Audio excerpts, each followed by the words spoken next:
ఈ ఆషాఢం శ్రావణ స్పెషల్ మన ఎస్కేటీ gold and diamonds లో తక్కువ VA0 మేకింగ్ ఛార్జెస్ తో పాటు గోల్డ్ సేవింగ్స్ ప్లాన్ లో చేరితే ఉచితంగా 5 గ్రాముల వెండి నాణెం పొందే సువర్ణ అవకాశం. కవిత్వాన్ని, జానపదాన్ని, RDX ని కన్నీళ్లతో కలగలిపి పోత పోస్తే అది ఆయన. గాయపడిన దళిత గొంతుకలని, దగాపడిన తాడిత పీడిత వర్గాల ఆవేదనను పాట రూపంలో ఆవిష్కృతం చేసినటువంటి అమోఘం, అత్యద్భుతం ఆయన. రాజ్య ధిక్కారంపై తిరుగుబాటు ఎగరవేసినటువంటి ఆయనపై హత్యాయత్నం జరిగి దాదాపు 27 ఏళ్ళు అయినా సరే ఆ పాట వెనక్కి తగ్గలేదు. మోగుతున్న ఆ గజ్జె ఎక్కడ కూడా వెనకడుగు వేయలేదు. ప్రజా యుద్ధ నౌక కామ్రేడ్ గద్దర్తో ఈరోజు క్రాస్ ఫైర్ విత్ విజయ్ సాధు. ధిక్కార పతాకం గద్దరన్నకు స్వాగతం, ఐ డ్రీమ్కి స్వాగతం గద్దరన్న.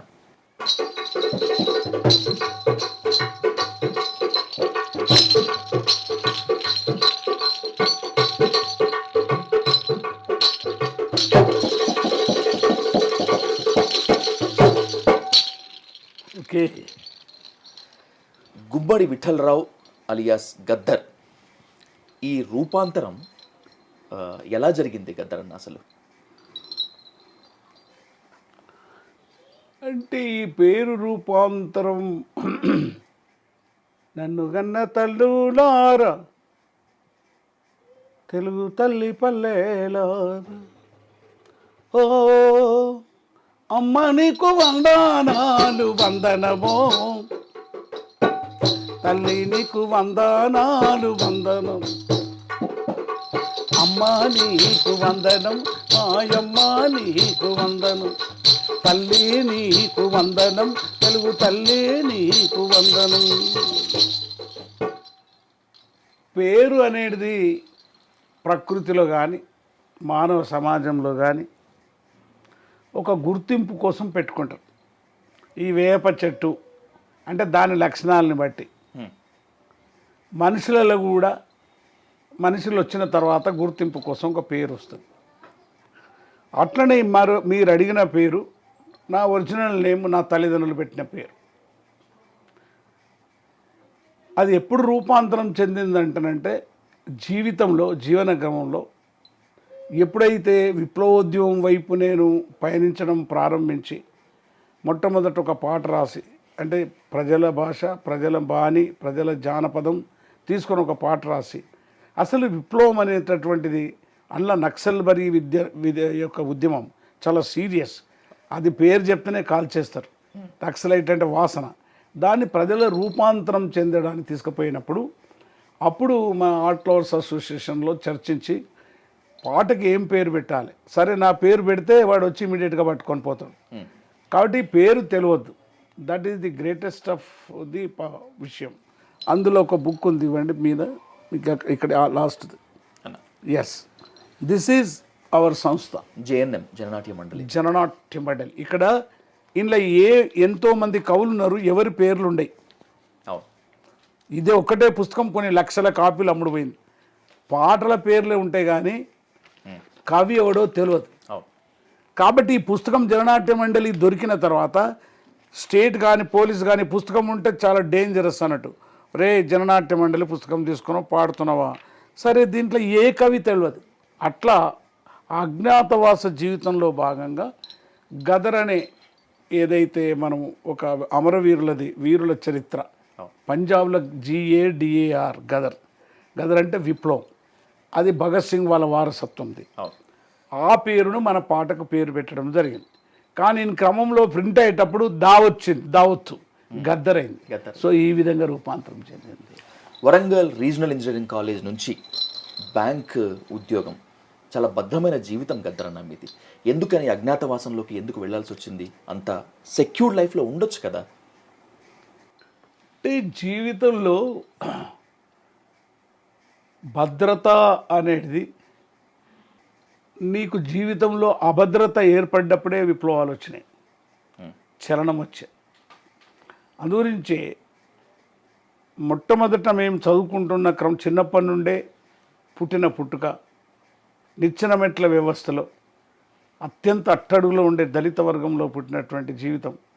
తల్లిదండ్రులు అంబేద్కర్ వాదులు కావడం వలన బాగా చదివించడం, చదవడంతో ఒక చైతన్యం రావడం, ఆ చైతన్యంతో మనిషి ఆలోచించడం, ఓహో మన బతుకును మనం మార్చుకోవాలన్నటువంటి సంఘర్షణ క్రమం లోపలనే విప్లవోద్యమంలోకి వెళ్ళాను. మన బతుకును మనం మార్చుకోవాలి, ఎవడు మార్చడు. సో అట్లా మార్చుకునే క్రమం లోపలనే ఏదైతే 1969 ఉద్యమం ఏదైతే వచ్చిందో, ప్రత్యేక తెలంగాణ ఉద్యమం, అది వచ్చినప్పుడే చాలా డిస్టర్బ్ అయిపోయింది నా చదువు. ఆ ఉద్యమంలో పాల్గొన్న విద్యార్థులం అందరము చిన్నప్పటి నుండి తంతే 2 సార్లు తన్నాలనేది మా సిద్ధాంతం. తంతే, అది మా తల్లిదండ్రులు నేర్పించింది. మనం అనవసరంగా ఒక చీమను కూడా హానికి చేయొద్దు. కానీ ఎవడన్నట్లా అట్లా మొత్తం ఉద్యమంలోకి వెళ్ళిపోయి ఆ తర్వాత ఇంజనీరింగ్ చదువుతూ కూడా అనేక కష్టాలు పడుతూ పనిచేస్తూ చదువుకున్న చదువును ఆ కాలం ఉద్యమం వచ్చిన తర్వాత, నక్సల్ బరి ఉద్యమం వచ్చిన తర్వాత, ఓహో నా విముక్తికి ఈ మార్గంలో పోతే, ఈ విప్లవ మార్గంలో పోతే విముక్తి వస్తుందనే మార్గం లోపల మనము నా ఇంజనీరింగ్ చదువును డ్రాప్ చేసి ఉద్యమంలోకి వెళ్ళిపోయాను. సిరిమల్లె చెట్టు కింద లచ్చుమమ్మో సినబోయి కూర్చున్నావెందుకమ్మ అంటూ నవమాసాలు మూసి జన్మనిచ్చినటువంటి అమ్మ పాటను ఆవిష్కృతం చేశావు గద్దరన్న. నువ్వు అమ్మతోనే ఆగిపోలేదు, ఎందరో అమరవీరుల కడుపు కోతను ఆవిష్కరించావు, ఆ అమ్మల కడుపు కోతను ఆవిష్కరించావు. ఆత్మసంతృప్తిని ఇచ్చిందా గద్దరన్న? అమ్మ అంటేనే ఆత్మసంతృప్తి. అమ్మ ఇస్ అ మదర్. అంటే నేను రాసిన పాటలు మోస్ట్లీ ఇప్పుడు అదే ఆ పాటలోకి వెళ్దాం. ఆ పాటలో అమ్మని ఎట్లా ఆవిష్కరించానో, ఒక్క మా అమ్మనే కాదు, ఏ అమ్మాయినే ఉంటుంది. సిరిమల్లె చెట్టు కింద లచ్చుమమ్మో లచ్చుమమ్మ నీవు సినబోయి కూసున్న ఎందుకమ్మో జంతుకమ్మ నిత్యంత మాసింది రైకంత జినిగింది కొత్తది కొన నీకి కైకిలే దొరకది కుంచి పేల్కలు గట్టి లచ్చుమమ్మో లచ్చుమమ్మ నువ్వు కూలికే పోయినావా లచ్చుమమ్మో లచ్చుమమ్మ. ఒక కూలి తల్లి యొక్క దృశ్య రూపాన్ని ఆ సాహిత్యంలోకి తీసుకొని వచ్చాం. ఇది ఆమె యొక్క పరిస్థితిని చెప్తారు. జీవన విధానం, పాసిపోయిన బువ్వ మాడిపోయిన గటక చలిగంజి పోసుకొని సప్పదే మింగుతే కక్కుడేర్కుడు పెట్టి లచ్చుమమ్మో లచ్చుమమ్మ నీ డొక్కంత గుంజింద లచ్చుమమ్మో లచ్చుమమ్మ. ఆమె ఫుడ్ ఈ విషయంలో మనం చెప్పడం జరిగింది. ఎలాంటి తిండి తింటుంది, మోకాళ్ళ మట్టుకు బురదలో దిగబడి ఎద్దోల వెనుకకు ఒక్కొక్క అడుగేసి నాట్లేసి లచ్చుమమ్మో లచ్చుమమ్మ నీ నడుములే ఇరిగేనా లచ్చుమమ్మో లచ్చుమమ్మ. ఆమె జీవన పని విధానం అంటే మోకాళ్ళ మట్టుకు బురదలో నాట్లేయడం. ఇంకా ఆమె ఊహా చిత్రం దేవుంది. ఏ కర్మమనుకోని ఎడుకొండలెల్లంగా గాచారమనుకోని నాచారమెల్లంగా తొవ్వలో దొంగలు లచ్చుమమ్మో లచ్చుమమ్మ నీ బువ్వ గుంజు కుండ్ర లచ్చుమమ్మో. దేవుళ్ళు, పండుగలు, దసరా పండుగ వచ్చే దండి చేతిలో లేదు, దీపావళి వచ్చే దీపంత లేదాయ నీ బతుకంత శివరాత్రి లచ్చుమమ్మో లచ్చుమమ్మ. ఇక్కడ దాకా ఆమె జీవితాన్ని చిత్రీకరించిన, ఒక కూలి తల్లి జీవితాన్ని చిత్రీకరించిన నేను అక్కడ నుండి అమ్మ ఎందుకు అలా ఏడుస్తావు, ఎన్నాళ్ళు ఏడ్చేవు, ఎంతని ఏడ్చేవు, ఏడ్చినా తూడ్చినా ఏమి సాధించేవు, నీ సాటి తమ్ముళ్ళు నీ తాటి చెల్లెళ్ళు కొమరెల్లి కొండల్లో కొలిమి రాజేసిండ్రు కొడవన్లు నూరుకునే లచ్చమమ్మో నీ కొడుకును కలవరా లచ్చమమ్మ అని ఇంటి చేస్తా.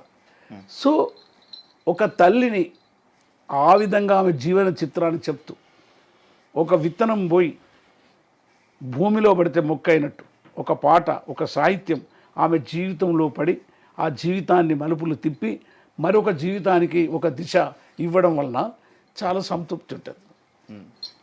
ఈ విప్లవాగ్నుడు ఎచటమని అడిగితే శ్రీకాకుళం వైపు చూడమని చెప్పాను అంటాడు చరమండరాజు. గాయపడిన దగా గొంతుకని తిరగబడినటువంటి శబ్దాన్ని గనక చూడమంటే గద్దర్ వైపు చూడమని చెప్తోంది చరిత్ర.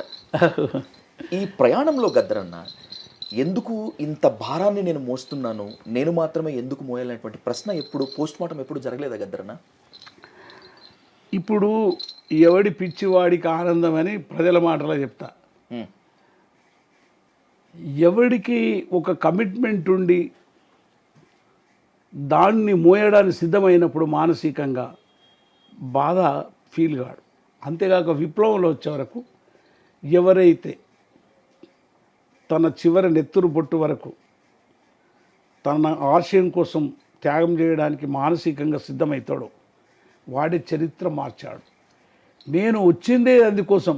ఒక నక్సల్బరి ఉద్యోగంలోకి వెళ్ళి ఆయుధాలను పట్టుకొని, లేదా ఒక సాహిత్య సాంస్కృతిక సేనాధిపతిగా ప్రజల్ని చైతన్యవంతం చేసి వాళ్ళని విప్లవం వైపు నడిపించి యుద్ధం చేయడానికి ఒక భయంకరమైనటువంటి సామ్రాజ్యవాదం. ఇక్కడ ఉన్న కాంప్రడార్, బూర్జువా, భూస్వాములు, టాటా, బిర్లా, అంబానీలు, అక్కడ అమెరికా, రష్యా, చైనాలు, ఇటువైపు ఉండేటటువంటి భూస్వాములు, ఇక్కడ ఉన్న ముఖ్యమంత్రులు, ప్రధానమంత్రులు, ఇక్కడ ఉన్న సైన్యము, ఇక్కడ ఉన్నటువంటి గూండాలు, ఇంతమందితో కొట్లాడడానికి ప్రజల్ని సిద్ధం చేసినప్పుడే నిర్ణయించుకున్నా, ఓహో నేను బతుకుండంగా అది రాకపోవచ్చు, కానీ నా నెత్తురు దారిపోసి దాన్ని నిర్మిస్తానని. అందుగురించి ఎన్ని కష్టాలు వచ్చినా ఏదొచ్చినా అది మానసికంగా నన్ను కుంగదీయలేకపోయింది. ఎన్ని కష్టాలు వచ్చినా, ఎందుకంటే నా లక్ష్యం చాలా క్లియర్గా ఉంది. ఎప్పుడైనా నా లక్ష్యం అటు ఇటు అయినప్పుడే నేను బాధపడ్డా, కానీ వేరేప్పుడు నాకు బాధ లేదు ఈ రోజు వరకు. ఇప్పుడు మొన్నటి వరకు ఎర్ర జెండా ఎత్తుకున్నారు, దాని తర్వాత నీలి జెండా ఎత్తుకున్నారు, ఇప్పుడు కొత్తగా బుద్ధిస్ట్ జెండా. సరే, జెండాల మార్పు ఉండొచ్చు మీలో, ఎజెండా మాత్రం స్థిరంగా ఉందా? ఈ జెండాలన్నిటిని కూడా ఒక ఐడియాలజీని రిప్రజెంట్ చేస్తాయి. ఒక ఐడియాలజీని, ఒక కాషాయం జెండా అది దేవుడు దైవము వాళ్ళ పని. ఒక అమెరికన్ జెండా, ఒక ఇండియన్ జెండా, దాంట్లో ఒక నిగూఢమైనటువంటి ఒక ఆలోచన విధానం, ఐడియాలజీ ఉంటుంది. ఏదైతే ఈ బుద్ధుంది ఉందో, ఈ బుద్ధుని నా తల్లిదండ్రులు ఎత్తిన జెండా. అక్కడ నీకు బుద్ధిస్టు ఒక భావాలతో ఉండినటువంటి జెండా. కాబట్టి మొట్టమొదట మేము ఈ జెండా పట్టుకునేవాళ్ళం. కానీ ఎప్పుడైతే నీకు విప్లవోద్యమంలోకి వచ్చినామో, ఆ విప్లవోద్యమంలోకి వచ్చిన తర్వాత ఎర్ర జెండా పట్టుకున్నాం. మారింది ఆలోచన విధానంలో, యుద్ధం రూపంలో. ఓకే. ఎప్పుడైతే విప్లవోద్యమంలో కూడా ఇక్కడ కులం కూడా ఉంది, వర్గమే లేదు. ఆ కులం ఎంత డేంజరస్గా ఉంటుందంటే, ఈ నిచ్చెనమెట్ల కులంలో, విప్లవోద్యమంలో కూడా కులం ఉందా? కులం సమస్య ఉంటుంది కదా. ఓకే. ఎందుకు ఉండదు? కులాన్ని వదులుకొని విప్లవోద్యమంలోకి వస్తారు కదా గద్దరన్న. వదులుకొని వస్తారు, కానీ ఆ కులం అనే ఒక భావజాలం అయితే ఉంటుంది కదా. ఓకే. ఆ భావజాలం మీద ఘర్షణ జరుగుతుంటుంది కదా. ఓకే. అది పూర్తిగా ఎరాడికేట్ అయ్యే వరకు ఉంటుంది. అది ఎట్లా ఎరాడికేట్ చేయాలన్నప్పుడే సమస్య.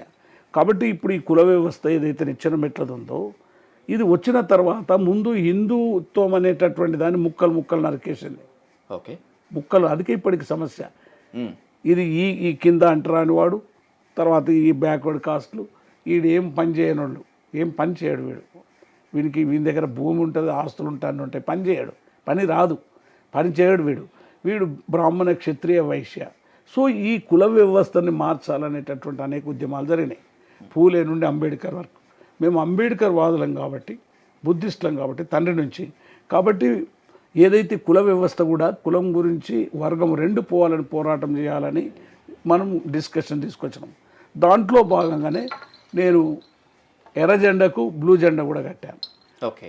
ఈ రెండు జరిగిన క్రమం లోపల ఈ 5-10 ఏళ్ళ సంఘర్షణ మొత్తం జరిగిన తర్వాత రెండిటి మధ్య కూడా ముందు ఏది జరగాలి, ముందు సాంఘిక విప్లవం జరగాలన్నా, లేకుంటే అంబేద్కర్ చెప్పినట్టు, లేకుంటే ఒక సంపూర్ణ విప్లవం జరగాలన్నా. అంటే ఈ సమాజమే ఈక్వల్గా లేదు, మనుషులు ఈక్వల్గా చూడరు, ఈ భూములు లేవు, ఈ అన్ఈక్వాలిటీ ఉండే ఈ సొసైటీని మార్చడం. దాని తర్వాత నేను అనుకున్నా, మళ్ళీ బుద్ధుని దగ్గరికి వెళ్ళి ఇప్పుడు బుద్ధుని కట్టుకున్నా. గుజిమల్లె పూలో గుజిమల్లె పూలో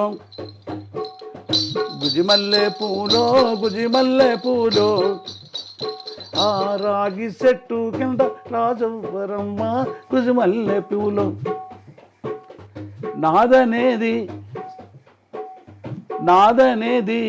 నేనుగానేది, దుఃఖానికి మూలమని చెప్పిన మహనీయుడెవడో గుజిమల్లె పూలో. ప్రజ్ఞా కరుణా సమత ఈ మూడు కలిసిన వాడే మనిషి అన్నదెవరో గుజిమల్లె పూలో. That is Buddhism. బుద్ధుని గురించి నేను పాడేది. సో ముందు ఇక్కడ ఒక సాంఘిక విప్లవం జరగాలి. ఎట్లయితే ఉన్నదో అంబేద్కర్ చెప్పినట్టు ఈ నిచ్చెన మెట్ల వ్యవస్థ ఇట్లా చేయమని లేదు ఆయన. ఈ నిచ్చెన మెట్ల వ్యవస్థలో ఈ విధంగా ఈ నిచ్చెన మెట్ల వ్యవస్థను అలా పైకి ఇలా ఈక్వల్ చేయమన్నాడు. సో ఇక్కడ ఏదైతే ఒక నక్సల్బరీ ఉద్యమము, ఒక మాస్ జ్ఞాన యుద్ధం వచ్చిన తర్వాత మనం తీసుకున్నాం. దాని తర్వాత ఇదే టైం లోపల భారత రాజ్యాంగాన్ని కూడా తీసుకున్నాం. భారత రాజ్యాంగం అనేటటువంటి పుస్తకం ప్రకారంగానే ఈ దేశం నడవాలి. ఓకే. ఎస్, నీకు భగవద్గీత ఉండొచ్చు, గౌరవిస్తాం. నీకు బైబిల్ ఉండొచ్చు, ఖురాన్ ఉండొచ్చు. అది కొంత లిమిటెడ్ వరకే. అది నడపది దేశాన్ని నడపది ఈ పుస్తకం. తో ఈ పుస్తకాన్ని తీసుకొని ఈ జెండాను కట్టుకొని ఇప్పుడు ఒక సామాజిక విప్లవం జరగాలి. ఇక్కడ కుల వ్యవస్థ ఏదైతుందో కులం అండ్ వర్గం రెండు రద్దు కావాలనే ఉద్యమానికి తీసుకున్నాం. దాంట్లో భాగంగానే నీకు బుద్ధుని యొక్క జెండాను కూడా తీసుకున్నాం. ఒకనాడు పార్లమెంటరీ ప్రజాస్వామ్యాన్ని వ్యతిరేకించినటువంటి గద్దర్ ఇప్పుడు పార్లమెంటరీ ప్రజాస్వామ్యంలోకే వస్తున్నాను అని చెప్పటాన్ని ఏ విధంగా అర్థం చేసుకోవాలి? ఇది పతనమా లేకపోతే పరిణతి చెందినటువంటి క్రమమా? కొన్ని పతనమైపోయి పరిణతి చెందుతుంది, డిస్ట్రాయ్ అయిపోతాయి. దాంట్లో జీవకణం లేకపోతే, విత్తనంలో మొలకెత్తే లక్ష్యం లేకపోతే కథం అయిపోతుంది. కానీ ఒక మనిషి 77 ఏళ్ళ నుంచి అనేక సిద్ధాంతాలు, అనేక ఉద్యమాలు, ఒక తుపాకి తూటాలు తీసుకొని ఇప్పటికి లక్షలాది మంది ప్రజల్ని కదిలిస్తున్నామంటే అతని ఆలోచనలలో సంఘర్షణ ఉంది, సత్యం ఉంది. లేకుంటే అలా ఉండదు. ఆ సంఘర్షణ, ఆ సత్యం ఉన్నది అని నేను అనుకుంటున్నా. అందుగురించే పతనమైపోయేది ఉంటే ఎప్పుడో పతనమైపోవాలి. ఇన్ని మార్పులు జరిగినప్పుడు ఓకే, ఎప్పుడో పతనమైపోవాలి. ఎందరో పతనమైపోయారు చరిత్రలో 77 ఏళ్లలో. కానీ నేను ఫ్రాక్షన్ పడుతూ కోట్లాది మంది ప్రజలు జీవిస్తున్నందుకు ఆ సిద్ధాంతం ఏదైతుందో కులము, వర్గము అవి రెండు కలిసి ఉన్నాయి ఈ దేశంలో. అందుకే ఇక్కడ మార్క్స్తో పాటు అంబేద్కర్ కూడా ఉండాలనేటటువంటి ఆలోచన విధానం ఏదైతుందో అది ఈరోజు మొత్తం చర్చాంశమైంది. ఫర్ ఎగ్జాంపుల్, నేను ఎందుకు సంతోషపడుతున్నంటే పార్లమెంట్లో ఈ పుస్తకం తీసుకొని పోలే మోడీ, ఓకే, భారత జెండాను తీసుకొని పోలే. దీన్ని తీసి పక్కకు పెట్టి ఆ సనాతన ధర్మం అయినటువంటి ఆ మొత్తాన్ని తీసుకొని ఒక దండ తీసుకొని పోయాడు, రాజదండం. ఎస్, నా ఆలోచన విధానము అది. దాన్ని మారుస్తున్నారు కాబట్టి ఇటు తీసుకొని పోవాలని వచ్చింది. కాబట్టి పార్లమెంటరీ డెమోక్రసీ కూడా అది 100% పార్లమెంటరీ డెమోక్రసీ లేదు. ఒకవేళ భారత రాజ్యాంగమే ఇంప్లిమెంట్ చేసినట్టయితే నేను ఈ పాట పాడవలసిన వాడు నువ్వు నన్ను అడగవలసిన వాడని కాదు. తో అందుగురించే కొన్ని సమస్యలలో నేను పతనం కాదు, వెనక్కి వచ్చాను. వెనక్కి రావడం వేరు, అబౌట్ టర్న్ కావడం వేరు, చేతులు ఎత్తేయడం వేరు. ఒకవేళ చేతులు ఎత్తేసేవాడిని ఉంటే 6 తుపాకి గుండ్లు కొట్టినప్పుడే చేతులు ఎత్తేసేవాడిని. కాబట్టి ఐ హోప్ దట్ స్టిల్ నేను తీసుకొచ్చేది ఒక సంఘర్షణ మాత్రం లేపుతుంది డెఫినెట్గా. ఎరుపు రంగుకు వేస్తే ఏడుపు తప్పదాయే, కాషాయ రంగుకేస్తే గోసా గోసైపోయే, గులాబీ రంగుకేస్తే గుంట నక్కైపోయే, పసుపు రంగుకు వేస్తే పసుపు కుంకుమాలే పాయే. ఓటుని, ఓటు విలువని తెలియజేస్తూ రాసినటువంటి పాట మీరు. అలా ఓటు విలువని, ఓటు పడిపోయిన విధానాన్ని, ఓటు అమ్ముకుంటున్న విధానాన్ని ఎలుగెత్తి పాడినటువంటి గద్దర్ ఇప్పుడు ఓట్ల రాజకీయంలోకి రాబోతున్నాడు. ఓపెన్గా మాట్లాడుకుందాం గద్దరన్న. రాజకీయం అంతా అవినీతిమయం అయిపోయినటువంటి ఈ రోజుల్లో గద్దరన్న నిలబడతాడా, నిలబెట్టగలరా? ఇప్పుడు జర్నలిస్టుకు ఒక లక్షణం ఉండాలి. ఆయన ముందు ఓపెన్గా ప్రశ్నలు అడిగేయాలి, భయపడొద్దు. ఎదుటివాడు ఏ ఆన్సర్ చెప్తాడో ఆ ఆన్సర్ను అది అవునో కాదో జీర్ణించుకోవాలి. రెండు ఉంటాయి. That's what. నువ్వు భయపడేటోడు జర్నలిస్ట్ ఎట్లయితాడు? అందుగురించి ఓటమ్మ ఓటమ్మ ఓటమ్మ నిన్నెట్ల చేసి వస్తి కదా ఓయమ్మ, కద్దారు టోపీకేస్తే కన్నీళ్ళే మిగిలినాయి, కాషాయ రంగుకేస్తే గోస గోసైనావు, ఆ పసుపు టోపీకి వేస్తే పసుపు కుంకుమ బాగే, ఆ ఎర్ర టోపీకి వేస్తే ఏడుపే మిగిలినాది, హా గా గులాబీ టోపీకేస్తే ఓటమ్మ వాడు గుంట నక్కాయిపాయే మాయమ్మ. ఇది 15 ఏళ్ళ కింద రాసిన పాట. ఇప్పుడు 100% గులాబీ జెండా పెట్టుకున్నాడు. ప్రత్యేక తెలంగాణ సాధిస్తామని చెప్పి సాధించిన తర్వాత అమరవీరుని అటువైపు చూడకుండా బ్రహ్మాండమైనటు పండుగ చేసుకొని బ్రహ్మాండమైనటువంటి చేసుకుంటుండంటే ఎవరి త్యాగాల మీద చేసుకున్నాడో అనేది నా పాట సత్యమైంది. వాక్కు భౌతిక శక్తి సత్యమైంది. నేను రాసిన అనేక పాటలు చాలా సత్యమైంది. ఇప్పుడు 10 ఏళ్ల తర్వాత ఈ పాట పాడితే అందరు అంతకుముందు అరే ఎందుకు అంటున్నావు అని అనుకుంటున్నా. ఏ పార్టీ జెండా లేతేనే ఆ పార్టీలో మెంబర్షిప్ కాలే. పార్టీ అంటే ఒక ఫిలాసఫీ, ఒక మేనిఫెస్టో. దాన్ని ఒప్పుకున్నప్పుడు దాంట్లో జెండా కాలే. కానీ నేను దాంట్లో పార్టీలలో చేరలేదు ఇప్పటి వరకు. అయితే ఇప్పుడు ఓటు బందీ అయిపోయింది ఓట్లది. ఓకే. మనీ, మీడియా, మాఫియా, కోఫియా, తోఫియా అనే 5 శక్తులు బంద్ అయినాయి. ఈ ఓటు అనేది కూడా ఇప్పుడు మన చేతిలో లేదు. World Bank, IMF, multinational company, WTO and FDIల చేతిలో పోయింది. అంటే ప్రపంచంలో ఉన్న 5 పట్టి ఆడిస్తారు ఓటును. ఈ ప్రపంచంలో ఇటువంటి దశలో మనము ఆ ఫ్రేమ్వర్క్లో కూడా వెళ్ళి ఓటమ్మా అనేది ఎట్లా జరుగుతుంది, ఎట్లా అమ్ముడు పోతున్నది, అందుగురించి ఒకే మనిషికి ఒకే ఓటు అని ఉన్నది, ఒకే విలువ కూడా ఉండాలి. అందుగురించి ఇప్పుడు ఒకే మనిషికి ఒకే ఓటు అనే వరకు ప్రజాస్వామ్యం ఉన్నది. కానీ ఒకే మనిషికి ఒకే భూమి అవన్నీ పంచకం జరగలే. అందుగురించే ఇప్పుడు ఓట్ల విప్లవం చేద్దాం నా స్లోగన్. ప్రతి ఇంటిని ఒక ఓట్ల బూత్ చేద్దాం. కవులారా, కళాకారుల రచయితలారా, ఓట్ల యుద్ధాన్ని సిద్ధంగా అని చెప్తున్నాం. అంటే ఇది ఆయుధాలు పట్టుకోండి సాయుధులు కండి అని చెప్పిన గద్దర్ కాలక్రమంలో అనేక మార్పులల్లో అనేకమైన విప్లవోద్యమము, సైన్యం ఇప్పుడు అడవిలోకి వెళ్ళినప్పుడు, మనకు పిల్లి ఎలుక యుద్ధం జరిగినప్పుడు, ఒక గాలి పీల్చుకునే సమయం దొరికినప్పుడల్లా మనం చాలా ప్లెయిన్గా చేయాల్సి వస్తుంది. మేము 2 సార్లు శాంతి చర్చలు చేసినాం. ఎందుకు చేసినాం? శాంతి చర్చలు చేయొద్దు కదా, సాయుధులు చేయాలి కదా. సంధి పీరియడ్లో అది చేయాల్సిందే.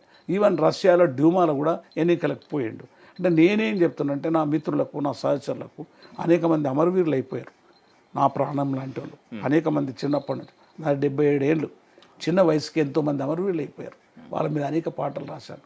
నాతో పాటలు పాడి ఆడిన వాళ్ళు కనీసం ఒక 40 మందిని కాల్ చేశారు. కాబట్టి నాకు ఆ జ్ఞాపకాలలో మనం ఏం చెప్తున్నామంటే, యుద్ధంలో శాంతి పీరియడ్లో మనం అన్ని ఎత్తుగడలను వాడాలి.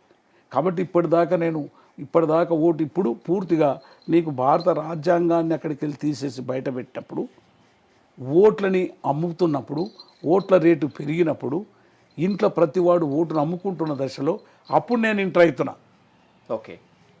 Okay భారతమాతర్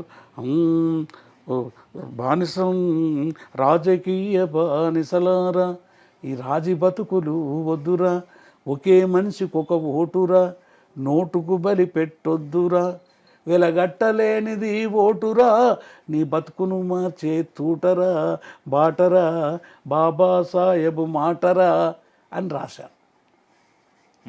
so this is my appeal. ఇప్పుడు లేటెస్ట్ రాసిన పాట. అదే నువ్వు ఎందుకు బానిస అయిపోతావు? ఆ ఓట్లను, నీకు అది ఒక పెద్ద ఆయుధం. ఆయుధాలు పట్టించడం చాలా ఈజీ, మనం 5 కలిసి దళం పెట్టచ్చు. కానీ ఓట్లు వేయించే యుద్ధం చాలా కష్టం.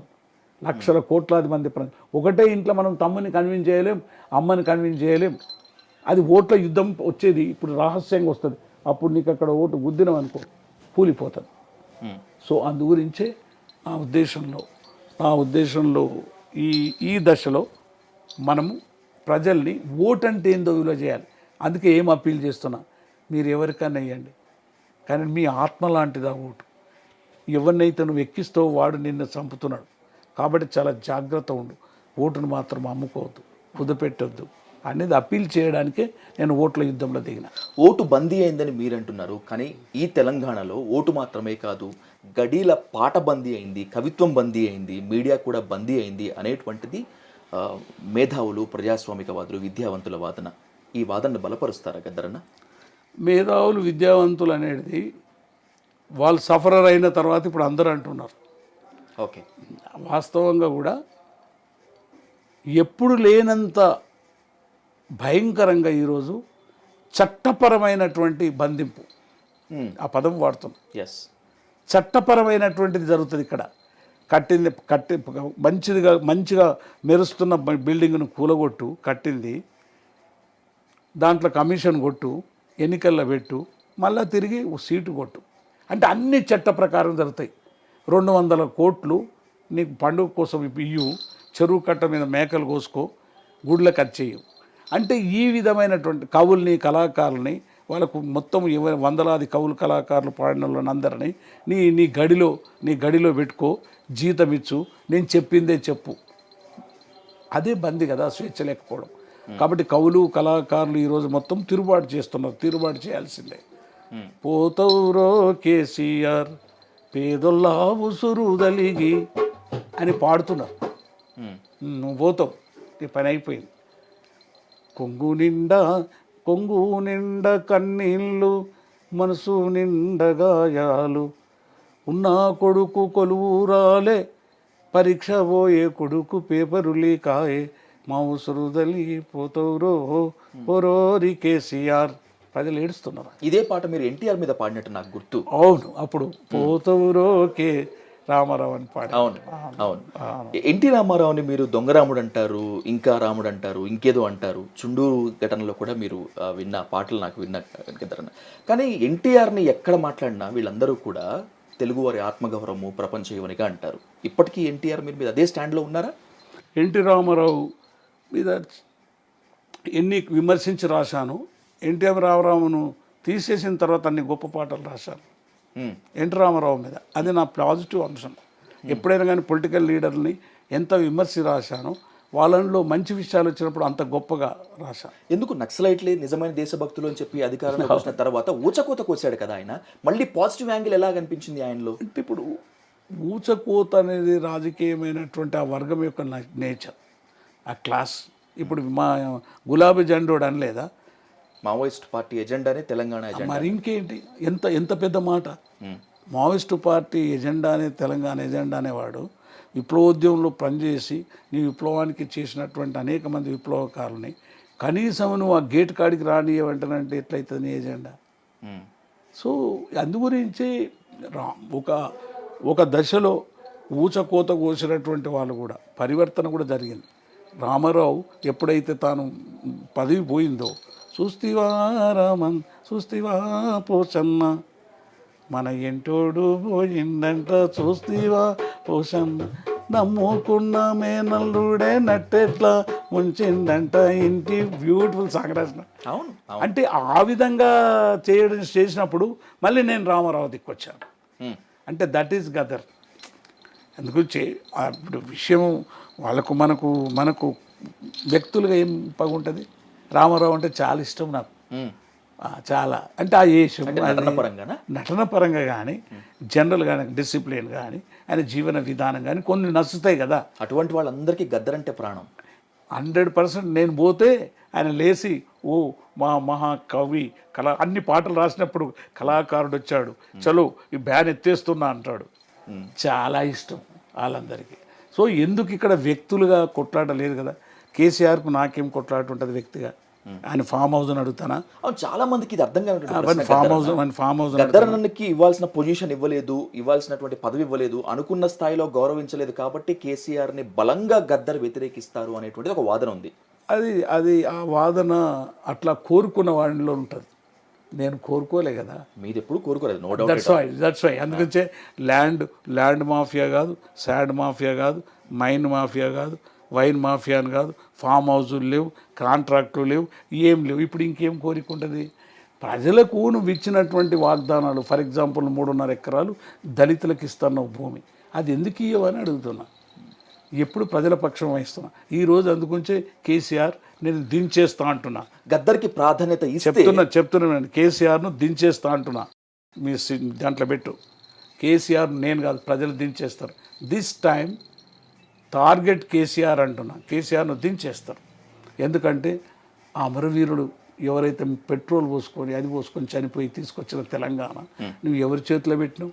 లక్షలాది ఎకరాల భూమి ఈరోజు అంటే నిజాం సంపాదించిన భూమి, సర్ఫెకాస్ భూమి, నీకు దళితుల భూములు, మొత్తం భూములు కోట్ల రూపాయలకు గజం చొప్పున అమ్ముకుంటూ నీకు భూములన్నింటినీ బుకాసురునిగా బుక్తూ నయా భూస్వామ్య విధానాన్ని తీసుకొచ్చి నువ్వు అక్కడ నీ గడి నుండి ఇక్కడికి వచ్చిన తర్వాత 5 అంచెల సెక్యూరిటీ పెట్టి ఒక పత్రికా విలేకరిని ఒక కవి కూడా రాకుండా చేసి ఇక్కడ ఉండే ప్రగతి భవనం నీ సొంత ఇల్లు చేసి తర్వాత ఇప్పుడు కట్టిన సెక్రటరియట్ కాడికి కూడా రానియమంటే ఆ ప్రభుత్వం కూలిపోతుంది. దానికి నేను నాయకత్వం వహిస్తున్నా. గద్దర్కి సరైన ప్రాధాన్యత ఇస్తే మరొక ప్యారలల్ సెంట్రల్గా ఒక ప్రత్యామ్నాయ శక్తిగా ప్రత్యామ్నాయ ప్రభుత్వంగా ఏర్పడతాడు అనేటువంటి ఒక భయంతో కేసీఆర్ మిమ్మల్ని దగ్గరికి రానివ్వలేదు, గద్దర్ పక్షాన ఇంకెవరో నిలబడటానికి ఊతమివ్వలేదనేటువంటి విమర్శ ఉంది. Is this right? అది చరిత్ర మొత్తం తెలంగాణ చరిత్ర చదివితే తెలంగాణ కోసం ఎవడు కొట్లాడాడు? 69లో జైలు కూడా పోయాడు. తెలంగాణ కోసం ఈ భూమి మీద నెత్తురు ఎవడు పోసాడు? ఇదే 6 బుల్లెట్లు కొట్టిండ్రు. ఈ తెలంగాణ కోసం పాటలు ఎవడు పాడాడు? ఈ తెలంగాణలో ప్రజాస్వామ్య తెలంగాణ రావాలని ప్రజా ఫ్రంట్ ఎవడు పెట్టిండు? ఈ తెలంగాణ కోసం నువ్వు మంచిగా పాలు తాగితే స్టేట్ స్పాన్సర్డ్ అని చెప్పి బ్రహ్మాండంగా ఆయన దొంగతనాన పాలు తాగితే నిన్ను ప్రశ్నించింది ఎవడు? యుద్ధాన్ని నడిపించింది ఎవడు? తెలంగాణ వచ్చిన తర్వాత నిన్ను కంటిన్యూగా మనము ఒక ప్రజాస్వామిక తెలంగాణ కావాలి, దొరల తెలంగాణ వద్దన్నాం. అందుగురించి దొరకు నాకున్న వైరుధ్యం ఏదైతుందో కొన్నిసార్లు మిత్ర వైరుధ్యం కూడా యుద్ధంలో నేను సపోర్ట్ చేశాను. నీకు సత్యనారాయణ మీద ఎంపీ గెలిస్తే నేను సపోర్ట్ చేశాను, నా పార్టీ కాదని. కాబట్టి ఈ ఫ్రిక్షన్లో ఉన్నాను కాబట్టి ఆ ఫ్రిక్షన్లో ఉన్నాను కాబట్టి ఇప్పటికి మనకు వస్తుంది. ఇప్పుడు పండునురా నీ పాపం కలకాలం, ఒకరోజు నిండిన చెరువు ఉండదురా కలకాలం. నీ పాపం నిండింది, 101 అయిపోయినాయి. కాబట్టి ఇప్పుడు ప్రజలందరూ నేను పండిస్తున్నారు. అప్పుడు ఆ కూలిపోయే గోడ నేను అది కూలిపోతుంది. అది కాగితం పులి. కేసీఆర్ ఈజ్ నథింగ్ బట్ ఏ కాగితం పులి. ఇక్కడ మొత్తం భూమిని అంతా మింగేసి మళ్ళీ ఒకసారి దున్నేవానికి భూమి లేకుండా చేసింది. ధరణిలో కౌలు భూమి లేదు, నీకు మాన్యాలు లేవు, అసైన్డ్ భూములు లేవు, మొత్తం భూమిని మింగేశాడు. అందుగురించి నా పోరాటం భూమి కోసం. మళ్ళీ ఈ ప్రాణం పోయినా సరే ఆ భూమి కోసం పోరాటం స్టార్ట్ చేస్తున్నా. అందుకే ఈసారి నేను ఓటును నా ఆయుధంగా తీసుకుంటున్నా. ఎక్కడ కేసీఆర్ ఉంటాడో అక్కడ నిలబడతానని ప్రజలకు చెప్తున్నాను. చూడాలి, నేను ఒక పార్టీ కానీ నిర్మాణం చేసుకోవాలనుకుంటున్నా, ఒక మేనిఫెస్టో రాసుకోవాలనుకుంటున్నా. నేను ఒకవేళ ప్రపంచానికి ఎట్లయితే పాటలతో మేల్కొల్పినో అలా మేల్కొల్పాలనుకుంటున్నాను. తెలంగాణ ఉద్యమం ఉవ్వెత్తున ఎగసిపడుతున్నప్పుడు ఉద్యమ ఆకాంక్షలు ఎంత బలీయంగా ఉన్నాయో గద్దరన్న, అంతే స్థాయిలో అనుమానాలు కూడా ఉన్నాయి. మావోయిస్ట్ పార్టీ ఎజెండానే మా ఎజెండా అని చెప్పి కేసీఆర్ ప్రకటించిన అమరుల ఆత్మ బలిదానాల సాక్షిగా తెలంగాణ నిర్మించుకుంటామని చెప్పి రాజకీయ పార్టీలు చెప్పినా మీలాంటి చాలామంది అనేక అనుమానాలు వ్యక్తం చేశారు. ముందైతే భౌగోళిక తెలంగాణ రానివ్వండి అని చెప్పి మీ వాళ్ళు చాలామంది చెప్పుకొచ్చారు. ఆ పోస్ట్ మార్టంలో ఆ గుణపాఠంలో భాగంగానే కేసీఆర్ మీద పోటీ చేస్తానని మీరు అంటున్నారా? ఇప్పుడు మొదటి నుంచి భౌగోళిక తెలంగాణ ప్రత్యేక తెలంగాణ అంటే భౌగోళిక తెలంగాణే కదా. అప్పుడే మనం ప్రజాస్వామిక తెలంగాణ మేము ఈరన్న తర్వాత అనేక మంది ఇక్కడ సాంఘిక తెలంగాణ, సామాజిక తెలంగాణ 2 కావాలన్నారు. రెండింటిని తొక్కేశారు. రెండింటిని తొక్కడంలో కేసీఆర్ క్లాసే. అక్కడ ఢిల్లీ క్లాస్ ఈ క్లాస్ ఒకటే అయ్యారు. మమ్మల్ని పిలిచినారు. ఎప్పుడైనా ఢిల్లీలో ఉన్న వాళ్ళు ఎప్పుడైనా పిలిచి తెలంగాణ గురించి మాట్లాడదామన్నలా వాళ్ళు స్పష్టంగా తెలుసు. ఒక ఆయుధాలు పట్టుకొని కొట్లాడుతున్నటువంటి మొదటి నుంచి సపోర్ట్ చేసిన పీపుల్స్ వార్ పార్టీ చేసిన ఆయుధాలు కొట్లాడే పార్టీ రిప్రజెంటేటివ్గా కవులు కళాకారులు ఇక్కడ చేశాం. కాబట్టి ఆ వైరుధ్యం ఎట్లయినా కొనసాగింది. అది అప్పర్ హ్యాండ్ అయింది, ఎమోషనల్ అయింది. మనం ఎత్తుగడ రీత్యా కరెక్ట్ టైంలో ప్రజా ఫ్రంట్ పెట్టినప్పుడే ఒక పార్టీని పెట్టించి అతని గుణపాఠం నేర్పాల్సిందే, చేయలేకపోయినాం. మీ కాంట్రిబ్యూషన్ విప్లవోద్యమమైనా హక్కుల ఉద్యమమైనా ఏ ప్రజా ఉద్యమమైనా కూడా గద్దర్ లేని ఉద్యమాన్ని ఈ చరిత్ర మనకు చూపదు. పొరపాటున కుట్రలు చేసి మిమ్మల్ని దాచిపెడదాం అనుకున్నా కూడా అటు పాట దాచిపెట్టదు, ఇటు ధ్వని దాచిపెట్టదు. బట్ అలాంటి గద్దర్ని డీఫేమ్ చేసేందుకు కూడా కొన్ని ప్రయత్నాలు జరిగాయి. ఎందుకు? మీరు పతనమైపోయారా, లేదంటే శత్రువులు అట్లా పనిగట్టుకొని చేశాయా? ఇప్పుడు 2 విషయాలు చూడాలి.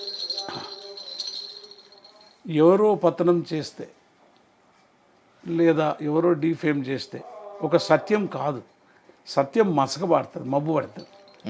అది కాదు. చిన్న పొరపాట్లు జరగవచ్చు జీవితంలో, దానిని భూతద్దంలో పెట్టి చూపించవచ్చు.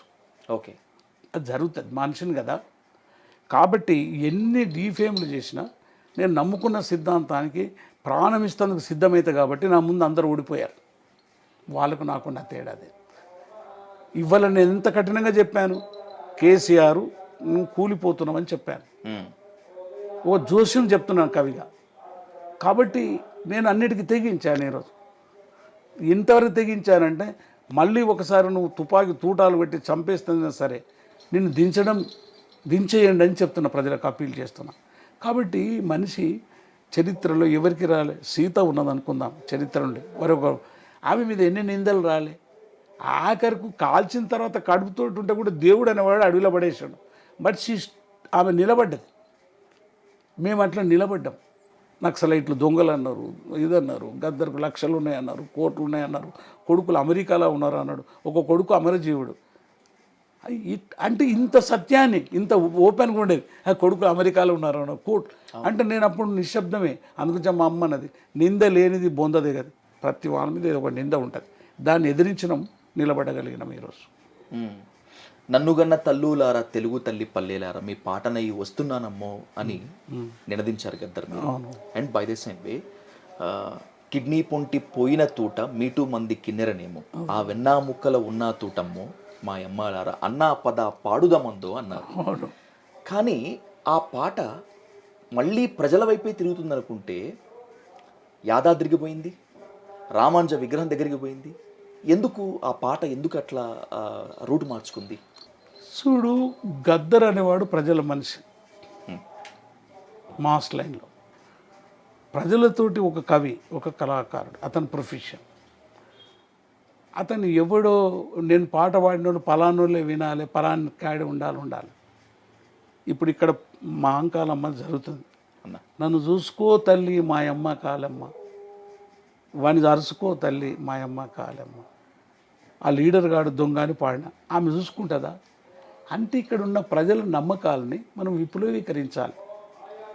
యాదన్నమా యాదన్న యాదగిరి నరసన్న యాదాద్రి వైనావు యాది మర్సి పోకన్నో, బ్యూటిఫుల్గా పాటలు రాసావు. నువ్వు పులి గుహలోకి పోకుండా పులిని ఎట్లా పట్టుకురాగలుగుతావు? నువ్వు వెంకన్న దగ్గర పోవాలి, ప్రజల దగ్గర పోవాలి, మోడీ దగ్గరికి పోవాలి, అమిత్ షా దగ్గర పోవాలి, ఎన్టీ రామారావు దగ్గర పోవాలి. నీకు అవకాశం దొరికింది. అజ్ఞాతవాసం తుపాకీ పట్టుకునే కేంద్ర కమిటీ సభ్యునికి ఇట్లా లేదు. నీకు బయట ఉండే మాస్, ఒక జర్నలిస్టుకు ఒక మాస్ లీడర్ ఉన్నాడు. అది ప్రపంచం నీకు ఇచ్చినటువంటిది, కవికి ఇచ్చినటువంటి గొప్ప దినం. కాబట్టి కవి ఇచ్చినటువంటి గొప్ప యొక్క ప్రోగ్రాం తీసుకొని ప్రతి దగ్గర ఎక్స్పెరిమెంట్ చేశాను. రామానుజాచార్యునికి ఏం రాసినాం, రామానుజాచార్య అక్కడ మొత్తం ఎవడైతే నన్ను రానియలేదో, గుడికి ముట్టుకోనియడో అక్కడ పోయి బ్లాస్ట్ అయినాం. దాని విత్తింది బ్లాస్ట్ అవడం కాదు, సత్యం చెప్పాను. రండిరో రామానుజ జాతరకు 1000 ఏండ్ల కిందనే అస్పృశ్యుల పిలిపించి వేదం సారం చెప్పి బోధించినాడంట. మరి రామానుజంలో ఉన్న పాజిటివ్ అంశాన్ని కూడా తీసి మరి మీరెందుకు చేయర్రా అని చెప్పినాం. అందుగురించే నీకు తిరుపతి కొండెక్కినాం, సీతమ్మ వారి గురించి మాట్లాడాం, దేవుళ్ళ గురించి మాట్లాడుతున్నాం, పక్కకున్న పోచమ్మ గురించి గుడి గురించి మాట్లాడుతున్నాం. ప్రజలతో మమేకమై ప్రజలతో కొంత దూరం నడిచి అప్పుడు చెప్పాలి నువ్వు పోతున్న తోవ తప్పని. కానీ నువ్వు ఇప్పుడే చెప్తే వినరు. That is the mass line. ప్రజలతో జీవించడం, ప్రజలతో నడవడం, ప్రజల్ని తనెంబడి తీసుకొని పోవడం, ఓసారి ప్రజలెంబడి పోయి మునిగిపోవడం. చరిత్ర అట్లుంటుంది.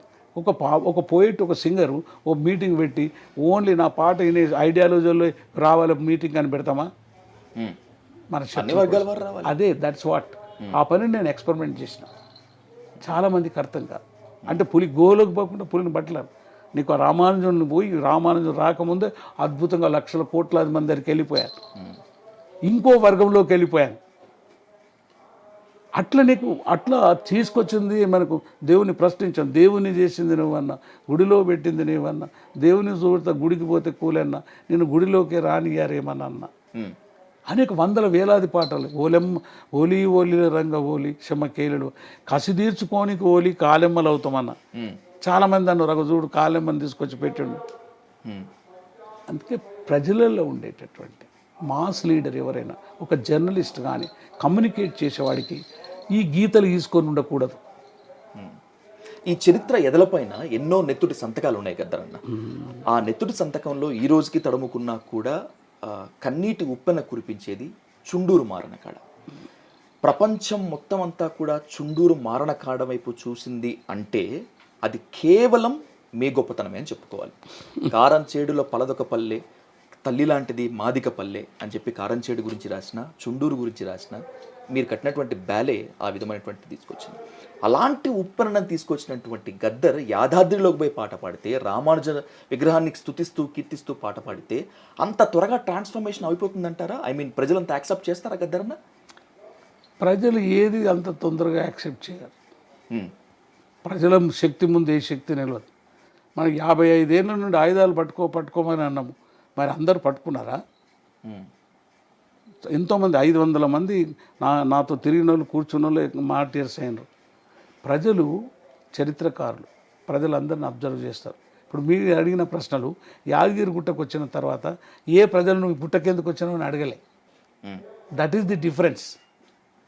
వాళ్ళు అక్కడ ఆనందపడ్డారు, తీసుకొని పోయారు. కానిస్టేబుల్ ముందు లైన్లో నిలబెట్టే బదులు ముందు తీసుకొని పోయారు.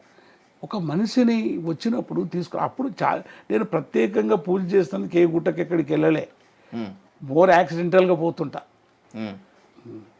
నేను ఇక్కడ ఉన్నా, నన్ను ఎవడైనా కొడతాడా? దేవుని పెట్టుకొని పూజ చేస్తే కొట్టారు. అందుగురించే దైవము, దేవుడు ఇవన్నీ సమాజంలో ఒక మెల్లమెల్లంగా విదరవవుతుంది, ఒకటేసారి కాదు. దాన్ని మనం తీసుకొని పోయేటప్పుడు 100% ప్రజల దగ్గరికి ఎక్కడ పోతలే. ఈరోజు నీకు లక్షల కోట్లాది మంది తిరుపతి గుట్టకాడికి పోతున్నాడు. మనం 80లో నేను కొండెక్కి కొండ మీద ఒక పాట రాశాను, బస్ది. అందరూ డ్రైవర్లు అంతా గుండు కొట్టుకో అన్నారు. కొట్టుకుంటాము. ఒక దగ్గరికి పోయిన తర్వాత నువ్వు ఆ ఫ్రేమ్ వర్క్ను గౌరవించాలి, గౌరవించమని చెప్పాలి. అప్పుడు చెప్పాలి, అప్పుడు వింటాడు. ఇప్పుడు గద్దర్గా నేను ఓన్లీ పాటలు పాడి ఇంటికాడ వండుకుంటే నన్ను ఇంత ప్రేమ చేసేవాళ్ళు కాదు. నేను రాసిన, పాడిన, నేను తుపాకీ పట్టుకున్నా, నేను కొట్లాడిన, నేను నెత్తురు కూడా చల్లిన భూమి మీద. ఎస్. వేరే కవులకు వేరే కవులను ఎందుకు కొట్టరు తుపాకులు పెట్టి? వేరే కవులను ఎందుకు జైల్లో పెట్టరు? చాలా గొప్ప వీర పాటలు రాసిన వాళ్ళు ఉన్నారు మాకంటే గొప్పవి. కాబట్టి ఆచరణ ముఖ్యం కదా. అంటే అక్కడనే పోయి యాదగిరి గుట్టకానే సన్యాసి అయిపోయి ఆయనే ఉంటే అది కథమైపోయినట్టు. యాక్చువల్గా గద్దరన్న ఒకటి ఉంది. అంటే ఐ మీన్ పోలీసులు అంటేనే అర్థం చెబుతా వినుకో, కూనీకోర్లు, దగాకోర్లు, వ్యభిచారులు, గజదొంగలు, వాళ్ళందరి కొత్తాసు పలికేటి దొరల మీరు అని చెప్పి గర్జించినటువంటి గద్దరన్నే వాలేకుం సలాం అలేకుం ఓ పోలీస్ అన్న మాట చెబుతా మన్నించింటవా అని కూడా పాడినాం. పోలీస్ స్టేషన్కి ఏడిగిపోయినా కూడా ఖచ్చితంగా నేను నా పాట పాడమంటారు. నేను కూడా 2-3 సందర్భాల్లో చూసిన. ఎందుకు ఆ పోలీస్ వైపు ఎందుకని ఆ కరుణ హృదయం? ఏడికైనా స్టేట్ అంట రాజ్యం ఉంటుంది. ఓకే. మా రాజు దగ్గర ఈ police military is the state, రాజ్యం. కానీ దాంట్లో పనిచేసే వాళ్ళంతా కార్మికులే, కష్టజీవులే, ఓకే, కూలీల బిడ్డలే.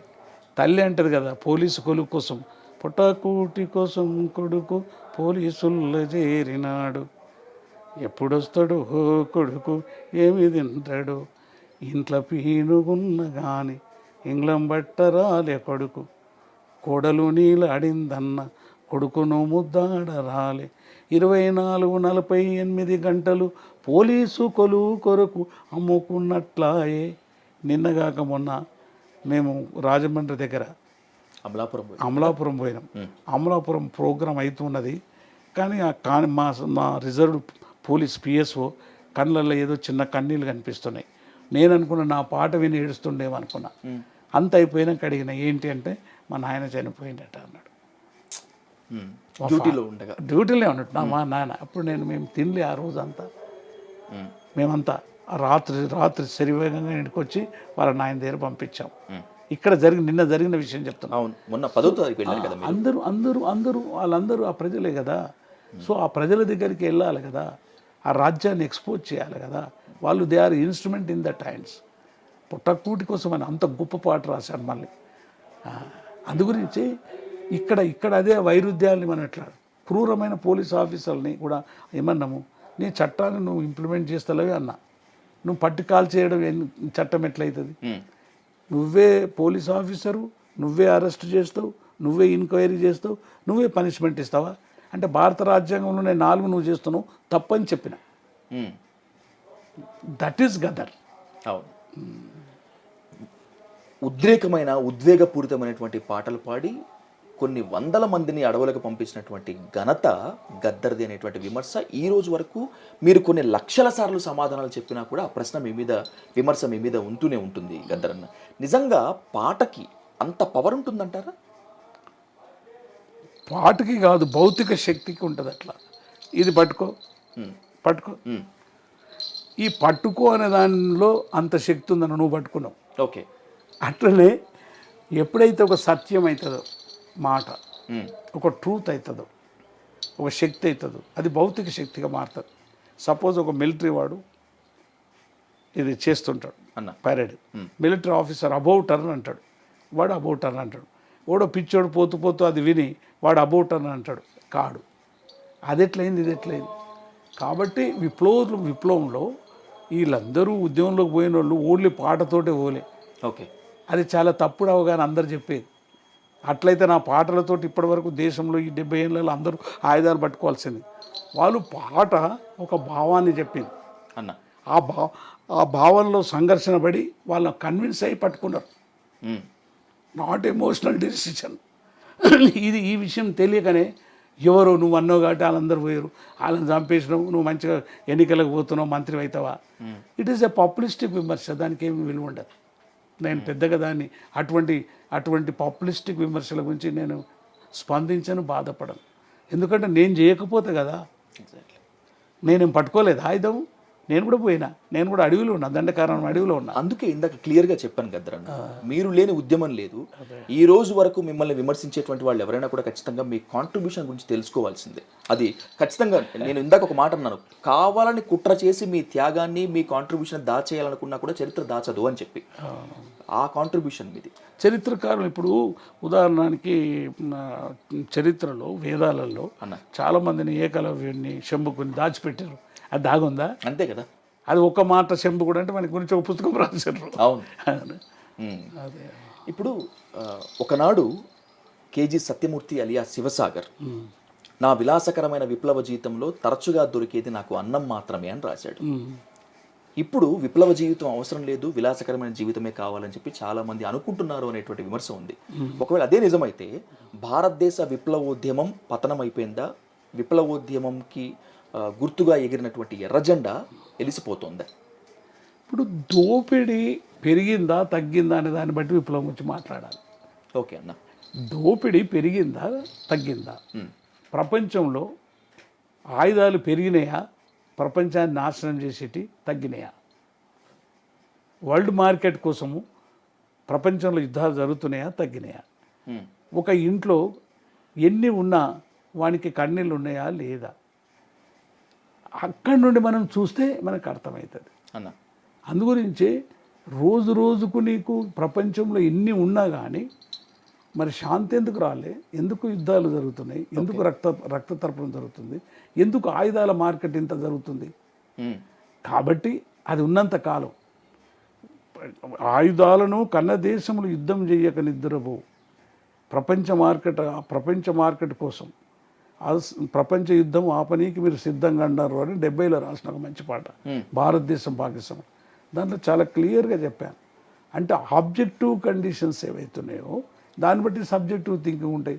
రోజు రోజుకు ఈరోజు పిల్లలు ఎందుకు ఊరేసుకొని చచ్చిపోతున్నారు? ఎందుకు ఒక అత్యంత ప్రేమగా ప్రేమించిన ప్రియురాలి కళ్ళెందుకు వీకేస్తున్నాడు? కల్చరల్ ఇన్వేషన్ ఎట్లా, సాంస్కృతిక దండయాత్ర ఎట్లా జరుగుతుంది? క్రూరత్వం ఎట్లా పెరిగిపోయింది? ఆ క్రూరత్వం పెరిగిందా? మానవీయత పోయి లేకుంటే వచ్చిందా? కాబట్టి అది వచ్చింది కాబట్టి దాని మీద అటాక్ చేయడం ప్రారంభించారు. కాబట్టి విప్లవోద్యమము ఎప్పుడు అలలుగా లేస్తూ పుడుతూ ఉంటాయి. అది అలలేం తగ్గలేదు. ఈ వ్యవస్థలో ఇంకా రోజు రోజుకు దోపిడీ పెరిగింది. ఒక ఇంట్లో ₹1,00,000 వస్తే వాడు హ్యాపీగా లేడు ఈరోజు. ఎందుకు లేడు? వాడు ఒక ప్లాట్ కొనుక్కోలేడు అనుకుంటాడు, సిటీలో ఒక ప్లాట్ కొనుక్కుందామని. లేదా తన తల్లిదండ్రులను అందరిని తీసుకొచ్చి పెట్టాలనుకుంటాడు, తిండి పెట్టలేడు.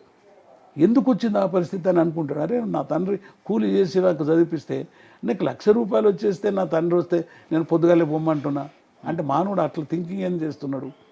సో ఇక్కడ ఏదైతే దోపిడీ జరుగుతుందో, మనిషి రక్తం తాగుతుందో, ఏదైతే కిడ్నీలు అమ్ముకుంటున్నాడో, ఏదైతే మానవీయత మొత్తం పోయి వ్యాపారం అయిందో అది రోజు రోజు పెరిగినాయి. అడవులు పోయినాయి, గనులు పోయినాయి, గుట్టలు పోయినాయి, సముద్రాలు పోయినాయి, నదులు పోయినాయి, నాశనం అయిపోయింది. అందుగురించి విప్లవం ఉంటుంది, ఇంకో రూపంలో ఉంటుంది. విప్లవం ఎప్పుడు ఆగిపోదు. భారతదేశ విప్లవోద్యమంలో మీరున్నప్పుడు, అజ్ఞాత జీవితంలో మీరున్నప్పుడు ఇందాక చెప్పుకున్నట్టుగానే మీ పాత్ర వెలకట్లేనటువంటిది. చాలా సంఘర్షణ పడ్డారని చెప్పి తెలిసింది మావోయిస్ట్ పార్టీతో, అక్కడ ఉన్నటువంటి థింక్ ట్యాంకర్స్ తోటి. ఎన్నోసార్లు మీరు రిజైన్ చేసి బయటకు వద్దామని చెప్పి అనుకోవటము, వాళ్ళు మిమ్మల్ని బుజ్జగించడము, దానికి సంబంధించినటువంటి లేఖ ప్రత్యుత్తరాలు, ఇవన్నిటినీ బయటకు తీస్తే ఒక పెద్ద హాట్ బౌండ్ వాల్యూమ్స్ అవుతాం అనేటువంటిది నాకున్న సమాచారం గద్దరన్న. నిజమేనా ఇది? ఇప్పుడు కడుపు దించుకుంటే కాళ్ళ మీద పడుతుందని సామెత ఉంటుంది. అది నా తల్లి, నక్సల్బరీ ఈజ్ మై మదర్. ఆ ఇంటర్నల్గా చాలా స్ట్రగల్స్ జరిగాయి. స్ట్రగల్స్ దేనికోసం జరిగింది? విప్లవోద్యమం ఎట్లా ముందుకు తీసుకుపోవాలనేదే. కాబట్టి నేనేం చేసినంటే ద గ్రేట్ డిబేట్ చేశాను. కనీసం ఒక 1000 ఉత్తరాలు ఉంటాయి. అవును, ఆ చరిత్ర ఇప్పుడు బయట పెట్టవలసింది, ఇప్పుడు చెప్పవలసిన అవసరం లేదు. అది ఇంటర్నల్గా చేసింది. అది తప్పకుండా వాళ్ళు ఇయ్యాల లేకుండా రేపైనా కానీ చాలా మార్పులు వచ్చినాయి. కులం గురించి డాక్యుమెంట్ వచ్చింది, స్త్రీల గురించి డాక్యుమెంట్లు వచ్చింది, సాహిత్య ఉద్యమం మీద డాక్యుమెంట్లు వచ్చింది, అంబేద్కర్ను పూలే పట్ల ఎనాలిసిస్ వచ్చినాయి. అనేక మంది ఈ రోజుల్లో అడవిల ఉద్యమం వచ్చింది. లోకల్గా నాయకత్వం డెవలప్మెంట్ చేయాలని అవి ఫలిస్తున్నాయి మెల్లమెల్లగా. కాబట్టి అటువంటి దశలో ఆ పుస్తకాలు కాకుండా నేను ఈ మధ్య తరగని కానీ అనే ఒక బుక్ వేసాను. బహుశా అది చూపిస్తాను, ఒకటి ఉండాలి తర్వాత వేయడంలో. తరగని కానీ అని ఒకటి మొన్న ప్రింట్ చేసినాం, ఒక 1000 పేజీలు అట్లా 2000 పేజీలు 2 పుస్తకాలు ప్రింట్ చేసినాం. ఒక 2-3 డేస్ అయింది నా సాహిత్యం. ఇట్లా 20 పుస్తకాలు ఉన్నాయి, 20 బుక్స్, అంటే 20,000 లిటరేచర్. చాలామంది ఏదో పాటలు రాస్తాడు, పాడతాడు, దుంకుతాడు, గోసి గొంగడు కట్టుకుంటారు అనుకుంటారు. వాళ్ళ యొక్క అజ్ఞానం, మూర్ఖులు. నేను అనను మూర్ఖులని అనను కానీ అజ్ఞానం. ఎందుకంటే 24 hours నేను చదువుతూనే ఉంటాను. నా జీవితం అంతా మనుషుల్ని చదువుతాను, పుస్తకాలు చదువుతాను. అట్లా 20 పుస్తకాల మెటీరియల్ 2 పుస్తకాలు వేసాం. సో పార్టీలో మాకు మెయిన్గా సంఘర్షణ జరిగిందల్లదే ఏంటంటే ఈ దేశంలో కులం కూడా ఉంది. ఆ కులం పట్ల కూడా మనం స్పష్టంగా ఉండాలి. ఆ కులాన్ని కూడా యుద్ధంలోకి తీసుకొని రావాలి. కులాన్ని ఆలస్యంగా గుర్తించడమే భారత విప్లవోద్యమం, మావోయిస్ట్ పార్టీ చేసినటువంటి చారిత్రక తప్పిదం అని చెప్పి అంటారు. Is it right? నో, నేను అట్లా అనలేను. కమ్యూనిస్టు పార్టీలు కులాన్ని గుర్తించినాయి, కానీ అది ఓన్లీ ఉపరితలం అన్నారు, ఉపరితలం మీద మాత్రమే అన్నారు. తర్వాత క్రమంలో కమ్యూనిస్టు పార్టీలు మొత్తం ఎర్రజెండా పట్టిన వాళ్ళు భారతదేశంలో. కానీ ఎందుకంటే దానికి బలమైన కారణం ఏంటంటే కమ్యూనిస్టు మేనిఫెస్టోలు చదివిన వాళ్ళంతా ఉపరితలంలో ఉన్న వాళ్ళే లీడర్లు. ఓకే, కిందికి ఉన్న వాళ్ళు రాలే, వాళ్ళకి చదివే రాదు, మేనిఫెస్టో కూడా అప్లై చేసుకుంటాడు. కాబట్టి ఆ కింద నుండి వచ్చినటువంటి వర్గం ఏదైతుందో పైకి వచ్చిన తర్వాత మాలాంటి వాళ్ళు మనం పార్టీలు కూడా చెప్పింది ఏంది, మార్క్స్, ఎంగిల్స్, లెనిన్, మావోతో పాటు పూలే, అంబేద్కర్ పుస్తకాలు కూడా పెట్టమన్నాం. Okay, that is the debate. అది కూడా పెడదాం, అది కూడా 2 పుస్తకాలు పెడదామన్నాము. కానీ వాళ్ళు ఒప్పుకోలే కదా. ఎందుకని? కులం గురించి చర్చించే వాళ్ళు వీళ్ళిద్దరే కదా, బాబాసాహెబ్ అంబేద్కర్, పూలే కన్నా కూడా ఇంకెవరు చర్చిస్తారు కులం గురించి? అవునయ్యా, అది దాని ప్రత్యేకంగా దానిని తమ యొక్క సిద్ధాంతంలో ఇంకో సిద్ధాంతంగా పెట్టడానికి ఇంకా కాలం పట్టాలి. ఇప్పటివరకు ఇంకా ఒప్పుకోలే. కానీ ఇప్పుడు కులం పైన చర్చ జరుగుతుంది. డాక్యుమెంట్లు కూడా రాసి చర్చ జరిగినారు. అది పునాదిలో కూడా ఉందని ఒప్పుకుంటున్నారు. ఇప్పుడు బ్రాహ్మణీయ హిందూ ఫాసిజం ఏదైతుందో అది చాలా డేంజర్ అనే కాడికి వచ్చారు. ఆ పదం వాడుతున్నాం, బ్రాహ్మణీయ హిందూ ఫాసిజం అనేది. దాన్ని అంతమంది వాడేది వాళ్ళు గారు. బ్రాహ్మణిజంలో విషం తప్ప నిజం లేదు అని నేను పాడితే చాలా మంది వెనక ముందయ్యే వాళ్ళు ఇట్లా అంటుండే కానీ ఇప్పుడు ఇప్పుడు నిన్న మోడీ గారి దయ వలన అది పూర్తిగా నాది సత్యమైంది. మోడీ గారి దయ వలన నీకు ఎప్పుడు నుండో 5,000 సంవత్సరాల కిందిది అది తీసుకొని రాజదండం తీసుకొని ఆడబెట్టి భారత రాజ్యాంగాన్ని ఇది ఈ పుస్తకాన్ని తీసుకుపోలేదు, భారత జెండాను తీసుకుపోలేదంటే నా యొక్క ఆలోచన. అందుగురించే నేను రాసిన బ్రాహ్మణిజంలో విషం తప్ప నిజం లేదు, అంబేద్కరు ఎక్కడని లెక్క తీసి అడుగుతావు, దిక్కులేని గుండెల్లో దీపమై వెలుగుతుండు, గరక తెచ్చి గడ్డి తెచ్చి కుడిది పోసి పిండి పెట్టి పాలు వెతికి నీకిస్తే నెయ్యి కాడ నువ్వుంటే పియ్యి కాడ నేనున్నా, ఈ బ్రాహ్మణిజంలో విషం తప్ప నిజం లేదు. బ్యూటిఫుల్గా అది ఎప్పుడో 20 ఏళ్ళ కింద రాసిన, 20 years బ్యాక్. 20 years బ్యాక్ చాలామంది వ్యతిరేకించి నువ్వు యాలరో ఈ మాదిగా బతుకు పాట రాస్తా, అరే నువ్వు కులం మీద పాటలు రాస్తావా, కారం చెడు మీద పాట రాస్తా, కారం చెడు అంటే ఉన్నది కదా, కమ్మరి కుమ్మరి చాకలి మంగలి మొత్తం అన్ని కులాలు ఉన్నాయి కదా, అవి విదరవే కావాలి కదా, వాళ్ళ వృత్తి పోయింది కానీ కులం పాడైంది కదా. ఇప్పుడు ఈడున్నోళ్ళం 5గురం ఉన్నాము, ఈ ఇంట్లోకెళ్ళి బయటికి పోని ఇవ్వండి డబ్బులకు వాడు పోవాలి, మంగళోనింటికి మంగళోడు, సాకలోనింటికి సాకలోడు, రెడ్డినింటికి రెడ్డి, వాడిని వృత్తి పోయి ఉండొచ్చు, ఆ కులం ఉంది కదా. అవును, అది హీనంగా చూస్తారు కదా, అది మనిషిగా చూడమనేది కదా గద్దర్ యొక్క పోరాటం అంతా. ఒక మనిషి అనేవాడు, అందుకని నువ్వు ఎప్పుడైతే స్త్రీని మనిషిగా గుర్తించకుండా ఆర్యన్ రేస్ చేసిందో అప్పటి నుండే డిఫరెన్స్ వచ్చింది. స్త్రీని ఎప్పుడు వాడు మనిషిగా చూడలే కదా. అవును, మాతృస్వామిక సమాజం తీసేసి పితృస్వామిక సమాజం రావటం అదే కదా. అది కదా మొత్తం మాతృస్వామ్యం తొక్కేసిన తర్వాత పితృస్వామ్యం స్త్రీని ఎప్పుడు చూడలే కదా. ఆ బాపనంలో స్త్రీ అయినా కానీ పాపం ముట్టో గిట్టో అయితే దాన్ని బయట తీసుకుపోయాడు, గుడిసెల పడ దిగుతాడు ఉండిపో. అందుకే మనిషిగానే చూడలే కదా.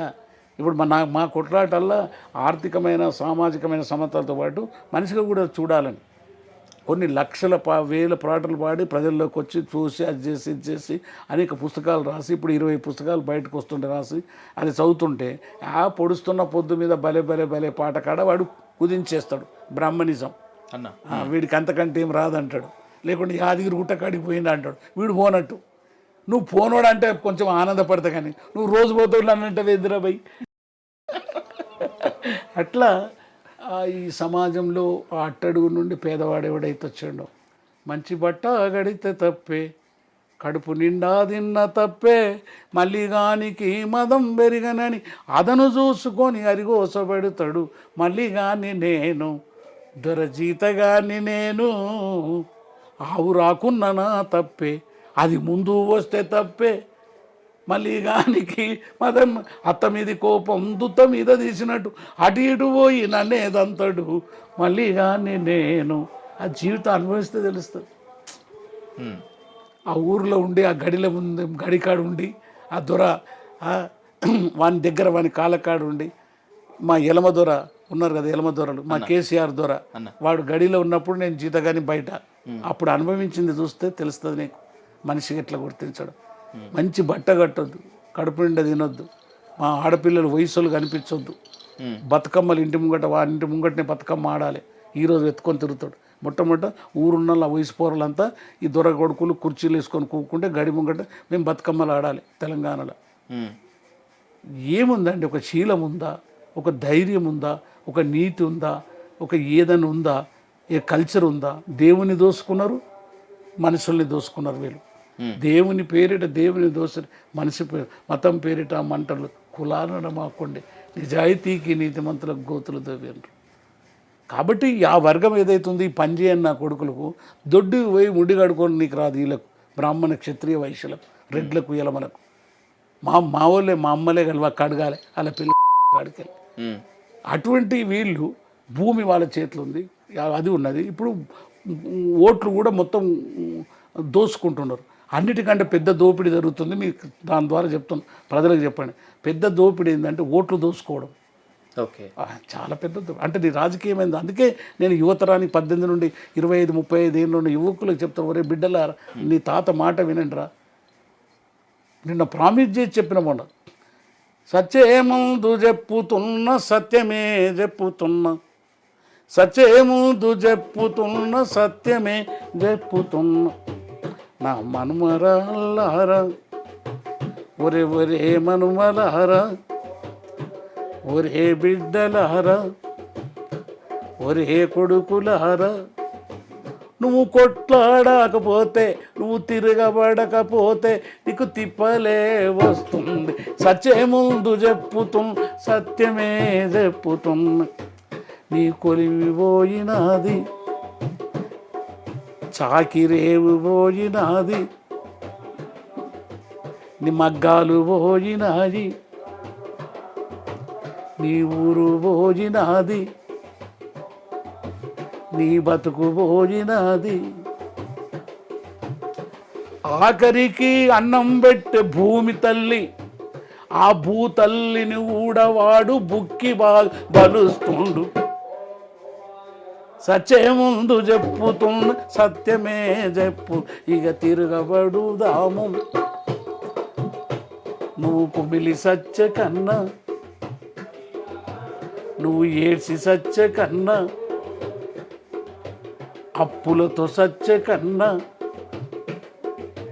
అరే ఎట్లయినా ఇట్లయినా అట్లయినా సచ్చే వాళ్ళము మనము పోరాడి సద్దాము పోరాటంలో సద్దాము సచ్చే ముందు చెప్పుతూ సత్యమే చెప్పుతున్నా ఈ దొరల నమ్మబోకు ఆ దొరల నమ్మబోకు అంతకంటే దొరల నమ్మకు బ్యూటిఫుల్గా చెప్పిన అంటే అమెరికా రష్యా సామ్రాజ్యవాదాలు వాని దొరలు వీళ్ళు టాటా బిర్లా అంబానీ వాని దొరలు ప్రైమ్ మినిస్టర్ చీఫ్ మినిస్టర్ వాని దొరలు భూస్వాములు ఈ దొరను నమ్మబోకు ఆ దొరను నమ్మబోకు వాని మీది దొరను నమ్మకు ఆ నలుగురు కలిసి నిన్ను నట్టేట్లా ముంచుతుండ్రు అరే సత్యే ముందు చెప్పుతూ సత్యమే చెప్పు ఓ బిడ్డేలార వినుడు నా కొడుకులార వినుడు పోరు తప్ప దారి లేదు పోరు తప్ప దారి లేదు దట్ ఇస్ మై కాన్సెప్ట్ ఇంకా 1997 ఏప్రిల్ 6వ తేదీన మీ మీద హత్యాయత్నం జరిగింది. తూటాలు మీ శరీరాన్ని తూట్లు పొడిచాయి. ఇప్పటికీ కూడా మీ ఒంట్లో ఉన్నటువంటి ఆ తూట ఇప్పటికీ మిమ్మల్ని ఇబ్బంది పెడుతూనే ఉంటుంది గద్దరన్న. ఎక్కడా మీరు వెనక్కి తగ్గలేదు. You didn't turn back at all. అలాంటి గద్దర్ ఆ green tigers and by the same way నా మీద హత్యాయత్నానికి కారణం చంద్రబాబే అని చెప్పి ఆరోపించి నినదించి గద్దించినటువంటి గద్దర్ ఖమ్మంలో ఎందుకు చంద్రబాబు నాయుడిని ఆలింగనం చేసుకోవాల్సి వచ్చింది? శత్రువును కూడా క్షమించే గుణం ఉండాలి. That is revolution. ఇప్పుడు సైన్యంలో చంద్రబాబు నాయుడు మేము ఒక దగ్గర ఉన్నాం, ఇంటికి పోయి కవలించుకోవాలి. దగ్గరికి వచ్చాడు, ప్రేమగా కవలించుకున్నాం కదా. నేనే ముందు కవలించుకున్నాను అనుకో, హూ ఈజ్ గ్రేట్. అందుగురించి చంద్రబాబు నాయుడు ఏమంటాడు ఇప్పటికీ, అన్న నేను కాల్పించలేదు కాల్చలేదు. నేనేమంటా అంటే కాల్చినవాడు వేరేవాడు కావచ్చు, but you are the king. అందుకే ఈరోజు కూడా నీ ప్రశ్నకు జవాబు చెప్తున్నా. చంద్రబాబు నాయుడికి కాదు, వైఎస్ రాజశేఖర రెడ్డి కాదు, వాళ్ళ వర్గం ఒకటే. ఈ రోజున కేసీఆర్కు చెప్తున్నా. ఓకే, మొన్న ప్రెసిడెంట్ ఆఫ్ ఇండియా నుండి వస్తే ఒక ఉత్తరం డిఐజీ అడిషనల్ డీజీపీకి ఇచ్చినాం. ఆయన ఒక ఉత్తరం రాశాడు.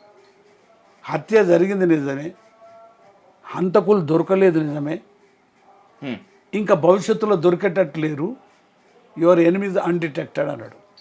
This is the story. There ends the matter అనుకో. There ends the matter. Your enemy అంటే నేను as long as my enemy is undetected so long you provide me the security అన్న. నాకు ఒక రివాల్వర్ ఉంది, ఇప్పుడు 2 తుపాకులు ఉన్నాయి. ఇప్పుడు నేను ఒంటిగా చావను. యుద్ధంలో అంటారు కదా, అప్పుడంటే దాచి పంపినావు, కానీ ఇప్పుడు నన్ను ఒంటిగా చావను. ఈ 77 ఏళ్లకు నేను ఒంటిగా చావను. అందుగురించి నేను చెప్పేది ఏంటంటే, ఒక శత్రువును కూడా అని అన్నాము, అది ప్రూవ్ కాలేదు. అర్థమైందో లేదు, కోర్టులో చేరి ఈయన కల్ప్రిట్ అని చెప్పలేదు. కానీ అప్పుడు పరిపాలించిన వాడు, సరే అప్పుడు పరిపాలించిన వాడు చేయలే, తర్వాత వచ్చిన వాళ్ళు ఎందుకు చేయలే? ఇప్పుడు 10 ఏళ్ళ నుంచి కేసీఆర్కు అనేక ఉత్తరాలు పెట్టినా, అనేక లెటర్లు పెట్టినా కేసీఆర్ ప్రభుత్వం ఎందుకు చేయలే? కేసీఆర్ ప్రభుత్వంలో ఉన్న డిఐజీ అడిషనల్ ఇంటెలిజెన్సీ ఆ ప్రెసిడెంట్ నుంచి లెటర్ వచ్చి ఎంక్వైరీ చేయండిరా అంటే ఆయన ఎందుకు అంటాడు? హత్య జరిగింది నిజము, హంతకులు దొరకలేదు నిజం అంటారు. దాంట్లో ఒక ముఖ్యమైన కారణం ఉంది. ఆ ఎఫ్ఐఆర్ తీసి జరుగుతుంది. 4 కారణాలు చెప్తాను. ఒకటి, ఎన్కౌంటర్ డెడ్ బాడీలను ఎత్తుకొని వచ్చాడు నేను. రెండవది, ఈ చుండూరు ఈ కారం చెడు దళితోద్యమాలు సపోర్ట్ చేశాడు. మూడవది, ప్రత్యేక తెలంగాణని పూర్తిగా సపోర్ట్ చేసి భువనగిరిలో ప్రజలు తిరుగుబాటు చేసి. That is the crux. మీ మీద హత్యాయత్నం జరగడానికి గల కారణాలు 4 ఎఫ్ఐఆర్లు. 4వది, దందాలు, భూస్వాములు సెటిల్మెంట్లు చేశారు. ఇవన్నీ కావు. మరి ఇవే ఉంటే ఈ 4టిని ప్రూవ్ చేయాలి కదా. ప్రూవ్ చేసిన బోన్ మీద పెట్టాలి కదా 27 ఏళ్లలో. ఖచ్చితంగా. ఎందుకు చేయాలి ఈ పాలకులు, ఎందుకు చేయాలి ఈ డిపార్ట్మెంట్లు? వాళ్ళే హంతకులు. సో అందుగురించే మనకు ఒక దశలో చాలామందిని కలిగించుకున్నాం. వైఎస్ రాజశేఖర రెడ్డిని కలిగించుకున్నాం, భక్తుల్ని కదిలిచ్చాం. నిన్నగాక మొన్న అమిత్ షా వస్తే శేఖర్ని ఇచ్చాం. What is the I don't understand. మనిషి యుద్ధమే. ఫిలాసఫీ తాత్విక విచారణమే. కానీ మనుషులం కదా, మనుషులు ఉన్నప్పుడు మనుషులుగా కలిస్తే తప్పేముంది? మీకు ప్రాణభయం పట్టుకుంది, కేసుల భయం పట్టుకుంది, అందుకే అమిత్ షాని కలిశారు, మోదీని కూడా కలవాలని దాంతో అపాయింట్మెంట్ కోరుతున్నారు అనేటువంటి విమర్శ కూడా ఉంది మీ మీద గద్దరన్న. చూడు, ప్రాణభయమే ఉందనుకుందాం, యుద్ధమే ఉన్నదనుకున్నాం, శత్రువుతో పోయి కలిసి డిస్కస్ చేయడం కూడా తప్పే అవుతాడు. అందుగురించే కృష్ణుడు మంచిగా అంటాడు, ఆయనను పోవలను ఏడికి, ఆయనను పోయి రావాలి. అట్లా వీళ్ళకి తెలియదండి. ఇదంతా చాలా పాపులిస్టిక్ విమర్శలండి ఇవ్వండి. అమిత్ షాను కలుస్తాడు అంటే అవకాశం నా ఒక్కనికే తెలిసింది. నువ్వు అమిత్ షా కూడా రోజు బీజేపీని విమర్శించే వాజ్పేయి కూడా నన్ను మహాన్ కవి అని కవులిచ్చుకున్నవాడు. అది నా పాటకున్న శక్తి, అది నా యొక్క గొప్పతనం అని నేను చెప్పను. కవులకి, నక్సల్బరీ కవులకు విశాలత్వం, ప్రేమ, దయ. ఒక రాజకీయ మా కేసీఆర్ గురించి డెఫినేషన్ చెప్తున్నా: పగ, ఈర్ష్య, ద్వేషము, ఓర్వలేనితనం, దురపిత్తనము, అహంకారము, ఎక్స్ప్లాయిట్ చేయడం, కుట్రలు చేయడం, కుతంత్రాలు చేయడం, అన్నీ ఈజ్ ఈక్వల్ టు ఒక రాజు అవుతాడు, ఓ లీడర్ అవుతున్నాడు. ఇప్పుడు ఇన్ని ఉంటాయి వాళ్ళలో. కానీ మేము కవులు కళాకారం ప్లెయిన్గానే ఉన్నాం కదా. అవును, మేము కౌగలించుకున్నది అమిత్ షాని కలిసి సీక్రెట్లో పోయి కలవలే. మీరు బహిరంగంగానే చేశారు. మరి ఇంకేది, మీరు ప్రెస్ నోట్ రిలీజ్ చేసినప్పుడు బహిరంగంగా రిలీజ్ చేశారు. ప్రజల ముందే కదా. అవును, ఇదన్నీ వాళ్ళు అది పని కట్టుకొని చేసే విమర్శలు నిలబడేయండి. అవి నీటి బుడగల్లో పోతాయి. నేను వాటిని పెద్దగా పట్టించుకోను. To the last but not least గద్దరన్న, ఏంటి కొత్త పార్టీ ఎప్పుడు పెట్టబోతున్నారు? ప్రజా రాజకీయాల్లోకి డైరెక్ట్గా ఎప్పుడు వస్తున్నారు? మీ టార్గెట్ ఏంటి? ఇప్పుడు ఒక పార్టీ అంటారంటే అన్ని పార్టీలు చెప్పేదానికి, లేదా విప్లవోద్యమం నుండి వచ్చిన గద్దర్ చెప్పేది ఏంటిదో చౌతర్ మీ లాంటి వాళ్ళు అన్న, అది మేనిఫెస్టో అంటారు. సో దాన్ని తయారు చేయడంలోనే ఉన్నా ఇప్పుడు నేను. Okay, I'm on that. నువ్వు ఏం చెప్పదా, నేను సింపుల్గా చెప్తున్నా. ఆర్టికల్ 21 నా యొక్క నా ఎయిమ్. ఈ భారత రాజ్యాంగంలోని ఆర్టికల్ 21 అదేంది? రైట్ టు లివ్, బతకడం. నేను బతకాలి, అది ప్రజలకు 5 ఉన్నాయి. అందులో త్వరగా విచారం చేయాలి, వానికి ఉపాధి కల్పించాలి. 3 ఆరోగ్యం, వైద్య రక్షణ. ఇది నా పాయింట్. సింపుల్గా ఇప్పుడు సాయుధ పోరాటం చేయాలి, సామ్రాజ్యవాదాన్ని కూలగొట్టాలి, ఇంకా ఇవన్నీ లేవు దీంట్లో. నేను బతకాలి, దట్స్ ఆల్. సో అది కూడా భారత రాజ్యాంగంలోని ఆర్టికల్ 21లో అవి 5 ఉన్నాయి. 21 రైట్ టు లీవ్ అనే దాంట్లో నువ్వు చూస్తే ఈ 5 కనిపిస్తాయి. ఈ 5ను పెట్టుకొని ముందు ఇప్పుడు నేను డిస్కస్ చేస్తున్నా, చర్చిస్తున్నా అందరితో. సో నేను ఒక పార్టీలో జాయిన్ అయ్యో ఈ ఎన్నికల యుద్ధంలోకి పోవడం కరెక్టా కాదా అనే దాని మీద కూడా చర్చ చేస్తున్నా. చాలామంది ఆఫర్స్ ఇచ్చారు అన్న. మనమే ప్రజలకు సంబంధించిన ఒక పార్టీ పెట్టి మనం ఏం ఆలోచిస్తున్నామో ఒక తొవ్వ వేస్తే ఇప్పుడే నేను అనుకున్నది రాదు. కానీ ఒక 10-20 ఏళ్ళ తర్వాత నా మనమరాళ్ళు, ఓహో మా తాత ఇట్లా రాసిపోయాడు, పార్టీ అంటే ఇట్లా ఉండాలి, పార్లమెంటరీ విధానం అంటే ఇట్లా ఉండాలి, మాకు ఇచ్చిన ఓట్లు ఇట్లా వేసుకోవాలి, ఇటువంటి రాజ్యం తెచ్చుకోవాలి అనేటటువంటి ఒక చక్కని 5-10 పేజీల ఒక మేనిఫెస్టో ఈ మంత్ ఎండింగ్ వరకు రాస్తున్నాం. అది రాసిన తర్వాత నేను పార్టీ కోసం ఆలోచిస్తున్నా. మీ ద్వారా చెప్పండి అన్న, పార్టీ కోసం ఆలోచిస్తున్నా. ఎందుకంటే ఉట్టిగా ఉండి ప్రజాసంఘం ఉండి ప్రశ్నించకంటే అయితే ఇక్కడ నాకు ఒక పెద్ద మానసులో ఎప్పుడు ఘర్షణ, నా అంతరాత్మలను ఎప్పుడు బాధ ఉంటుంది. నేను అత్యంత త్యాగం చేసిన పార్టీ సభ్యుని, ప్రాణం ఇచ్చినటువంటి పార్టీ. అంత గొప్ప వాళ్ళని నేను చూడలేదు. ప్రాణం ఇచ్చారు ప్రజల కోసం. కాబట్టి మనం చేసే రేపు నిర్మాణం చేసే పార్టీ కూడా అలాంటి త్యాగం, అంత గొప్ప త్యాగం లేకున్నా ఇది ఒక త్యాగాల పార్టీ కావాలి. ఓకే, త్యాగాలని గౌరవించే పార్టీ కావాలి. తల్లిని కదా గౌరవించేవాడు. తల్లిని ఎవడు అడగడు నేను ఎట్లా పుట్టినా అని, కానీ తల్లి పాలను గౌరవిస్తాడు కదా, విలువ కట్టలేడు. కాబట్టి ఇది చాలా సీరియస్గా రెండిట్లో నేను ఘర్షణ పడుతున్నా.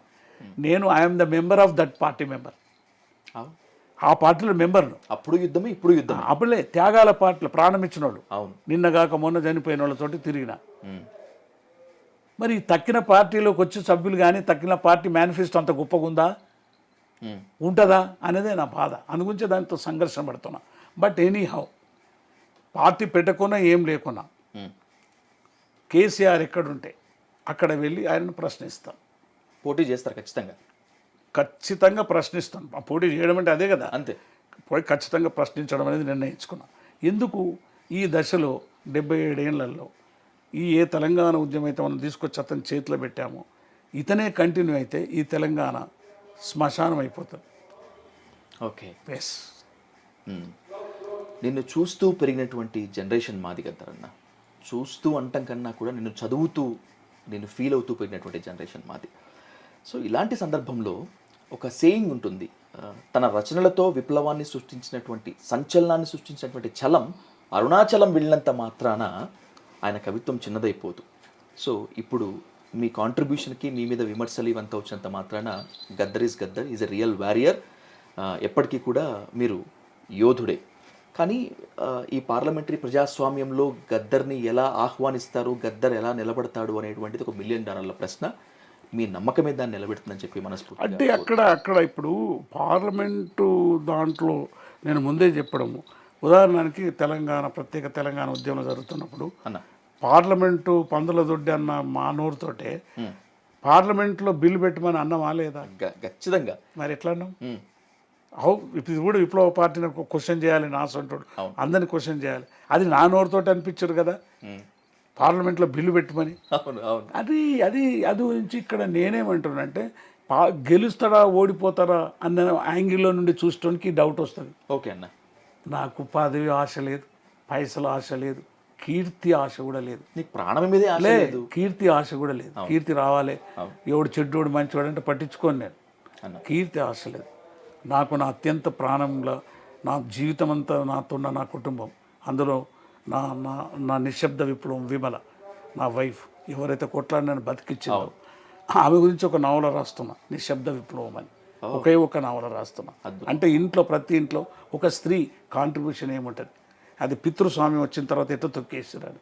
సో అందు గురించే నేననేది ఓడిపోతామా గెలుస్తామా, పదవి వస్తాయి, ఇప్పుడు పదవి ఉండాలి, పైసలు ఉండాలి, కీర్తి ఉండాలి, అన్నీ ఉండాలి, అన్నీ కట్టిన ఈ ప్రజలతో డబ్బులతో కట్టిన పేరు వేసుకోవాలి అన్నోనికి చింత ఉంటుంది. కానీ నాకేం చింత ఉంది? నాకేం చింత ఏం లేదు. Yes, I don't have anything. I learn from the revolution. నేను అడవిలో 21 మంది ఒక ప్లాటూన్ 1000 మందితో కొట్లాడేది. నా కళ్ళ ముంగట చనిపోయిన వాళ్ళని ఇట్లా ఎత్తుకొని పోయేవాళ్ళం భుజాల మీద. వాళ్ళు చనిపోయేటప్పుడు ఇట్లా గుండె కత్తుకునే వాళ్ళం. వాళ్ళు పోతూ చనిపోయేటప్పుడు చేతులు పేట ఇప్పుడు గుర్తుకొస్తాయి. అలాంటి వాళ్ళతో జీవించా, అలాంటి వారితో నేను జీవించిన వాడిని. నా జీవితం అంతా వాళ్ళతో గడిచిపోయింది. ప్రజలు వాళ్ళు వాళ్ళు వాళ్ళు వాళ్ళు వాళ్ళ వాళ్ళ మొగని పంపించి బట్టల కింద దాచిపెట్టి విప్లవకారుని ఆడేవాడమ్మా అంటే నా మొగడు అనేది. వాళ్ళ సర్ది కట్టుకొని అన్నం తీసుకొచ్చి మనకు పెట్టేది, వాళ్ళ పసిబిడ్డలు పెట్టి. అటువంటి వాళ్ళని ఎట్లా మర్చిపోతారు ఎవరు? అది విప్లవం. అందు గురించే ఇక్కడ విషయం ఏంటంటే దేనికోసం ఆశపడిపోయేటువంటి చింత ఉంటుంది. కానీ నాది ల్యాండ్ పోతుందా, శాండ్ పోతుందా, మైండ్ పోతుందా, వైన్ పోతుందా, ఫామ్ హౌస్ పోతుందా, కీర్తి పోతుందా, లేకుంటే శిలల మీద చెక్కేటటువంటి పేర్లు పోతాయా? I'm not for that. నా పాట లెక్క నేను బతుకుతా బ్రహ్మాండంగా. యుద్ధం యుద్ధం యుద్ధం యుద్ధం యుద్ధం యుద్ధం, ఫాసిజానికి ప్రజాస్వామ్యముకు మధ్యన జరిగే యుద్ధం, అడవి తల్లికి అడవి దొంగలకు మధ్యన జరిగే యుద్ధం, దొంగ దేవునికి అసలు దేవునికి మధ్యన జరిగే యుద్ధం, నీతికి అవినీతికి మధ్యన జరిగే యుద్ధం, సత్యమేవ జయతే ధర్మమేవ జయతే. అది బుద్ధుడు చెప్పినటువంటి, మహానుభావులు చెప్పినట్టు త్యాగాల గురించి వచ్చాను. సో అలాంటి త్యాగాల పార్టీలో జీవించాను. నా త్యాగాల పార్టీ చాలా గొప్ప పార్టీ. అలాంటి త్యాగాలు చేసింది కాబట్టి ఈరోజు ఆంధ్రప్రదేశ్లో, దేశంలో, పల్లెలో మొత్తం యూత్ గీత్ అంతా మొక్కం ఎత్తుకొని తిరగలుగుతున్నాం. దొరేంద్రో పీకుడేంద్రో అని అడగలుగుతున్నాం. వాళ్ళు లేకపోతే అంటామా? లేదు.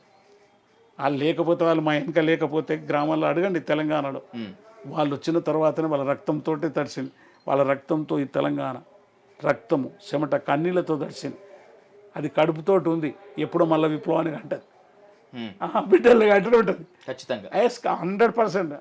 అది అది ఎప్పుడు ఆ తల్లి బిడ్డల్ని కంటనే ఉంటుంది. తెలంగాణలో తిరుగుబాటు చేస్తూనే ఉంటాం. ఈ తెలంగాణ మేము మళ్ళీ వస్తాం అనేటువంటిది నినాదమై గర్జిస్తుందంటారా?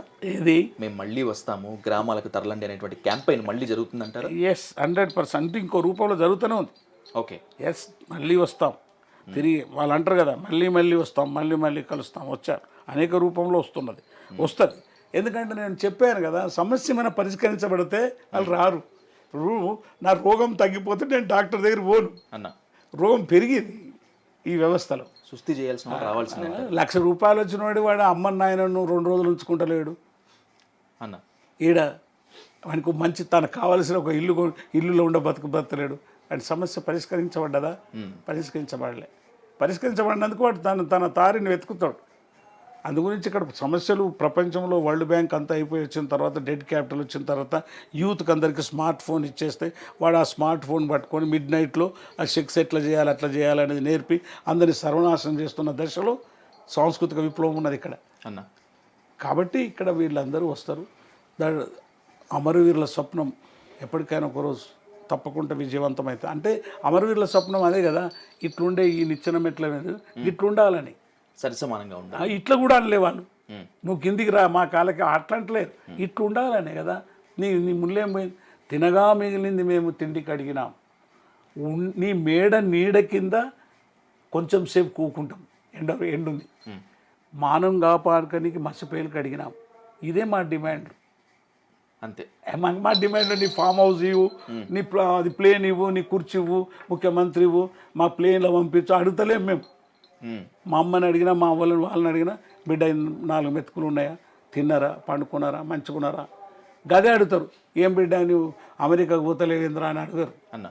మాకున్న కోరికలు కూడా చాలా సింపుల్ కోరికలు. అది కూడా నువ్వు పోయి ఇవ్వనన్నప్పుడు తిరుగుబాటు చేస్తాం. That is Gaddar. అది మానవ సమాజం. ఓ ముఖ్యమైన ప్రశ్న అడగడం మర్చిపోయాను గద్దర్ అన్న. ఒక దశలో తెలంగాణలో పవన్ కళ్యాణ్ పార్టీ జనసేనను మీరే లీడ్ చేస్తారనేటువంటి టాక్ వచ్చింది. ముఖ్యమంత్రి అభ్యర్థి కూడా మీరే అని చెప్పి విపరీతమైనటువంటి హైప్ నడిచింది. కానీ ఎందుకో మీరు పవన్ కళ్యాణ్ని దూరం పెట్టారు, ఏంటి ఆ రహస్యం? మనము పవన్ కళ్యాణ్ జీవితం వేరు. పవన్ అంటే చాలా ఇష్టం నాకు. వాడికి పిల్లవాడికి నేనంటే కూడా ఇష్టం. పవన్ కళ్యాణ్ని మనము తెలంగాణ యొక్క ఉద్యమాన్ని సపోర్ట్ చేయడానికి తీసుకొచ్చినా కానీ పార్టీ పెట్టడానికి తీసుకురాలి. ఆయన జనసేన పార్టీ పెట్టినప్పటి నుండి తాను డిస్టెన్స్గానే ఉన్నాడు. కానీ ఎక్కడ తెలంగాణ ఉద్యమాన్ని సపోర్ట్ చేయలేదుగా. సపోర్ట్ చేసినా కానీ వ్యతిరేకించలేదు కదా బలంగా. ఎందుకన్నా ఆంధ్రాకి వెళ్ళిన తర్వాత అన్నాడు కదా, తెలంగాణ ఏర్పడిన తర్వాత నేను 11 రోజులు అన్నం ముట్టలేదని చెప్పి తెలంగాణ మీద విషం కక్కినటువంటి పరిస్థితి ఉంది. అంటే ఇటువంటి తెలంగాణ వచ్చినందుకు అని ఉండొచ్చు. ఓకే, ఇప్పుడు నేను కూడా అంటున్నా కదా, అమ్మ ఈ తెలంగాణ ఎందుకు తెచ్చుకుంటురా. కానీ పవన్ కళ్యాణ్కి కేటీఆర్ మీద, కేసీఆర్ మీద విపరీతమైనటువంటి సాన్నిహిత్యం ఉంది. ప్రగతి భవన్కి వెళ్ళాడు, ఆయన అవసరం వచ్చినప్పుడల్లా కూడా కేసీఆర్ గారిని ఆకాశానికి ఎత్తేస్తుంటాడు కదా. Power is different from these fellows. Okay, 100%. Power is an emotional actor. 100%. నా పర్సనల్గా నేను చెప్తున్నా. Is not a political leader, right? No, he is becoming the political leader, but he is an emotional and artist and a poet. But not like these fellows. ఇతను మా లీడర్కు సరి అయిన పదం politician కాదు, దానికి ముందు క్రిమినల్ అని పెట్టాలి. కేసీఆర్గా అంతే. నాకేం భయం లేదు. అది that is title I'm giving him. చాలా తెలివిగలవాడు. భారతదేశంలో ప్రధానమంత్రి అయ్యేంత తెలివి ఉంది. ప్రధానమంత్రి అయ్యే తెలివి ఉంది అన్న. ఓకే, వాళ్ళు పులులు కొట్లాడుకుంటే జింకలం ఎక్కువ మాట్లాడొద్దు. అంతే. అవి 2 పులుడు, ఆడు వీడు అంత ఒకటే. మోడీ అందు గురించే ఈజ్ వెరీ ఇంటెలిజెంట్. ఇప్పుడు ఆయన ఎందుకంటే భూస్వామి కాబట్టి ఎప్పుడైనా కానీ వీళ్ళ యొక్క తెలివి ఎప్పుడు బయటపడుతుంది అంటానంటే, వాళ్ళు చెప్పింది చేస్తారా అన్న దగ్గర తెలివి బయటపడుతుంది. రాస్తే కానీ అది ఇనుమా ఇత్తడా తెలిసినట్టు ఈ 10 ఏళ్లలో తెలిసిపోయింది ప్రజలకు అందరికీ. ఇప్పుడు కేసీఆర్ బీఆర్ఎస్ పెట్టి భారతదేశంలో తన ప్రభావాన్ని చూపించాలని చెప్పి అంటున్నారు. ఇన్ కేస్ ఈ జర్నీలో భాగంగా ఇలాంటి వాళ్ళు మాకు చాలా అవసరం, మీరే అవసరం అని చెప్పి కేసీఆర్ స్వయంగా గద్దర్కి ఆహ్వానం పలికితే వాట్ విల్ యువర్ స్టాండ్? ఆయనను బీజేపీ తోటి ఇప్పుడు కొట్లాడమను ఫస్ట్. బీజేపీ యొక్క తాత్వికతతో, మ్మ్. పార్టీతో కాదు, వాళ్ళ యొక్క ఫిలాసఫీతో. ఓకే. వాళ్ళకు సనాతన ధర్మం అంటారు కదా, ఓకే. కొట్లాడమని ఒకసారి, అప్పుడు చూద్దాం, ఆలోచిద్దాం. మ్మ్. చూద్దాం ఈ వేదికగా రాబోయేటువంటి రోజుల్లో ఎన్ని అద్భుతాలు, ఎంత జంగ్ ఉంటుందో. భగత్ సింగ్ పుట్టాలి కానీ మన ఇంట్లో మాత్రం పుట్టకూడదు అనేటువంటి స్వార్థపరులు ఉన్నటువంటి సమాజం అని ఒక విమర్శ ఉంది గద్దరన్న. ఇలాంటి సమాజంలో గద్దర్ని ఎలా స్వీకరిస్తారో, గద్దర్ ఎలా ప్రభావం చూపిస్తారో ఖచ్చితంగా చూడాల్సినటువంటి అవసరం. ఇది చరిత్రకి ఒక పాఠంగా మారాలని కూడా కోరుకుంటున్నాం. థ్యాంక్ యూ గద్దరన్న, మీ అమూల్యమైనటువంటి సమయాన్ని మాకు ఇచ్చినందుకు థ్యాంక్ యూ సో మచ్.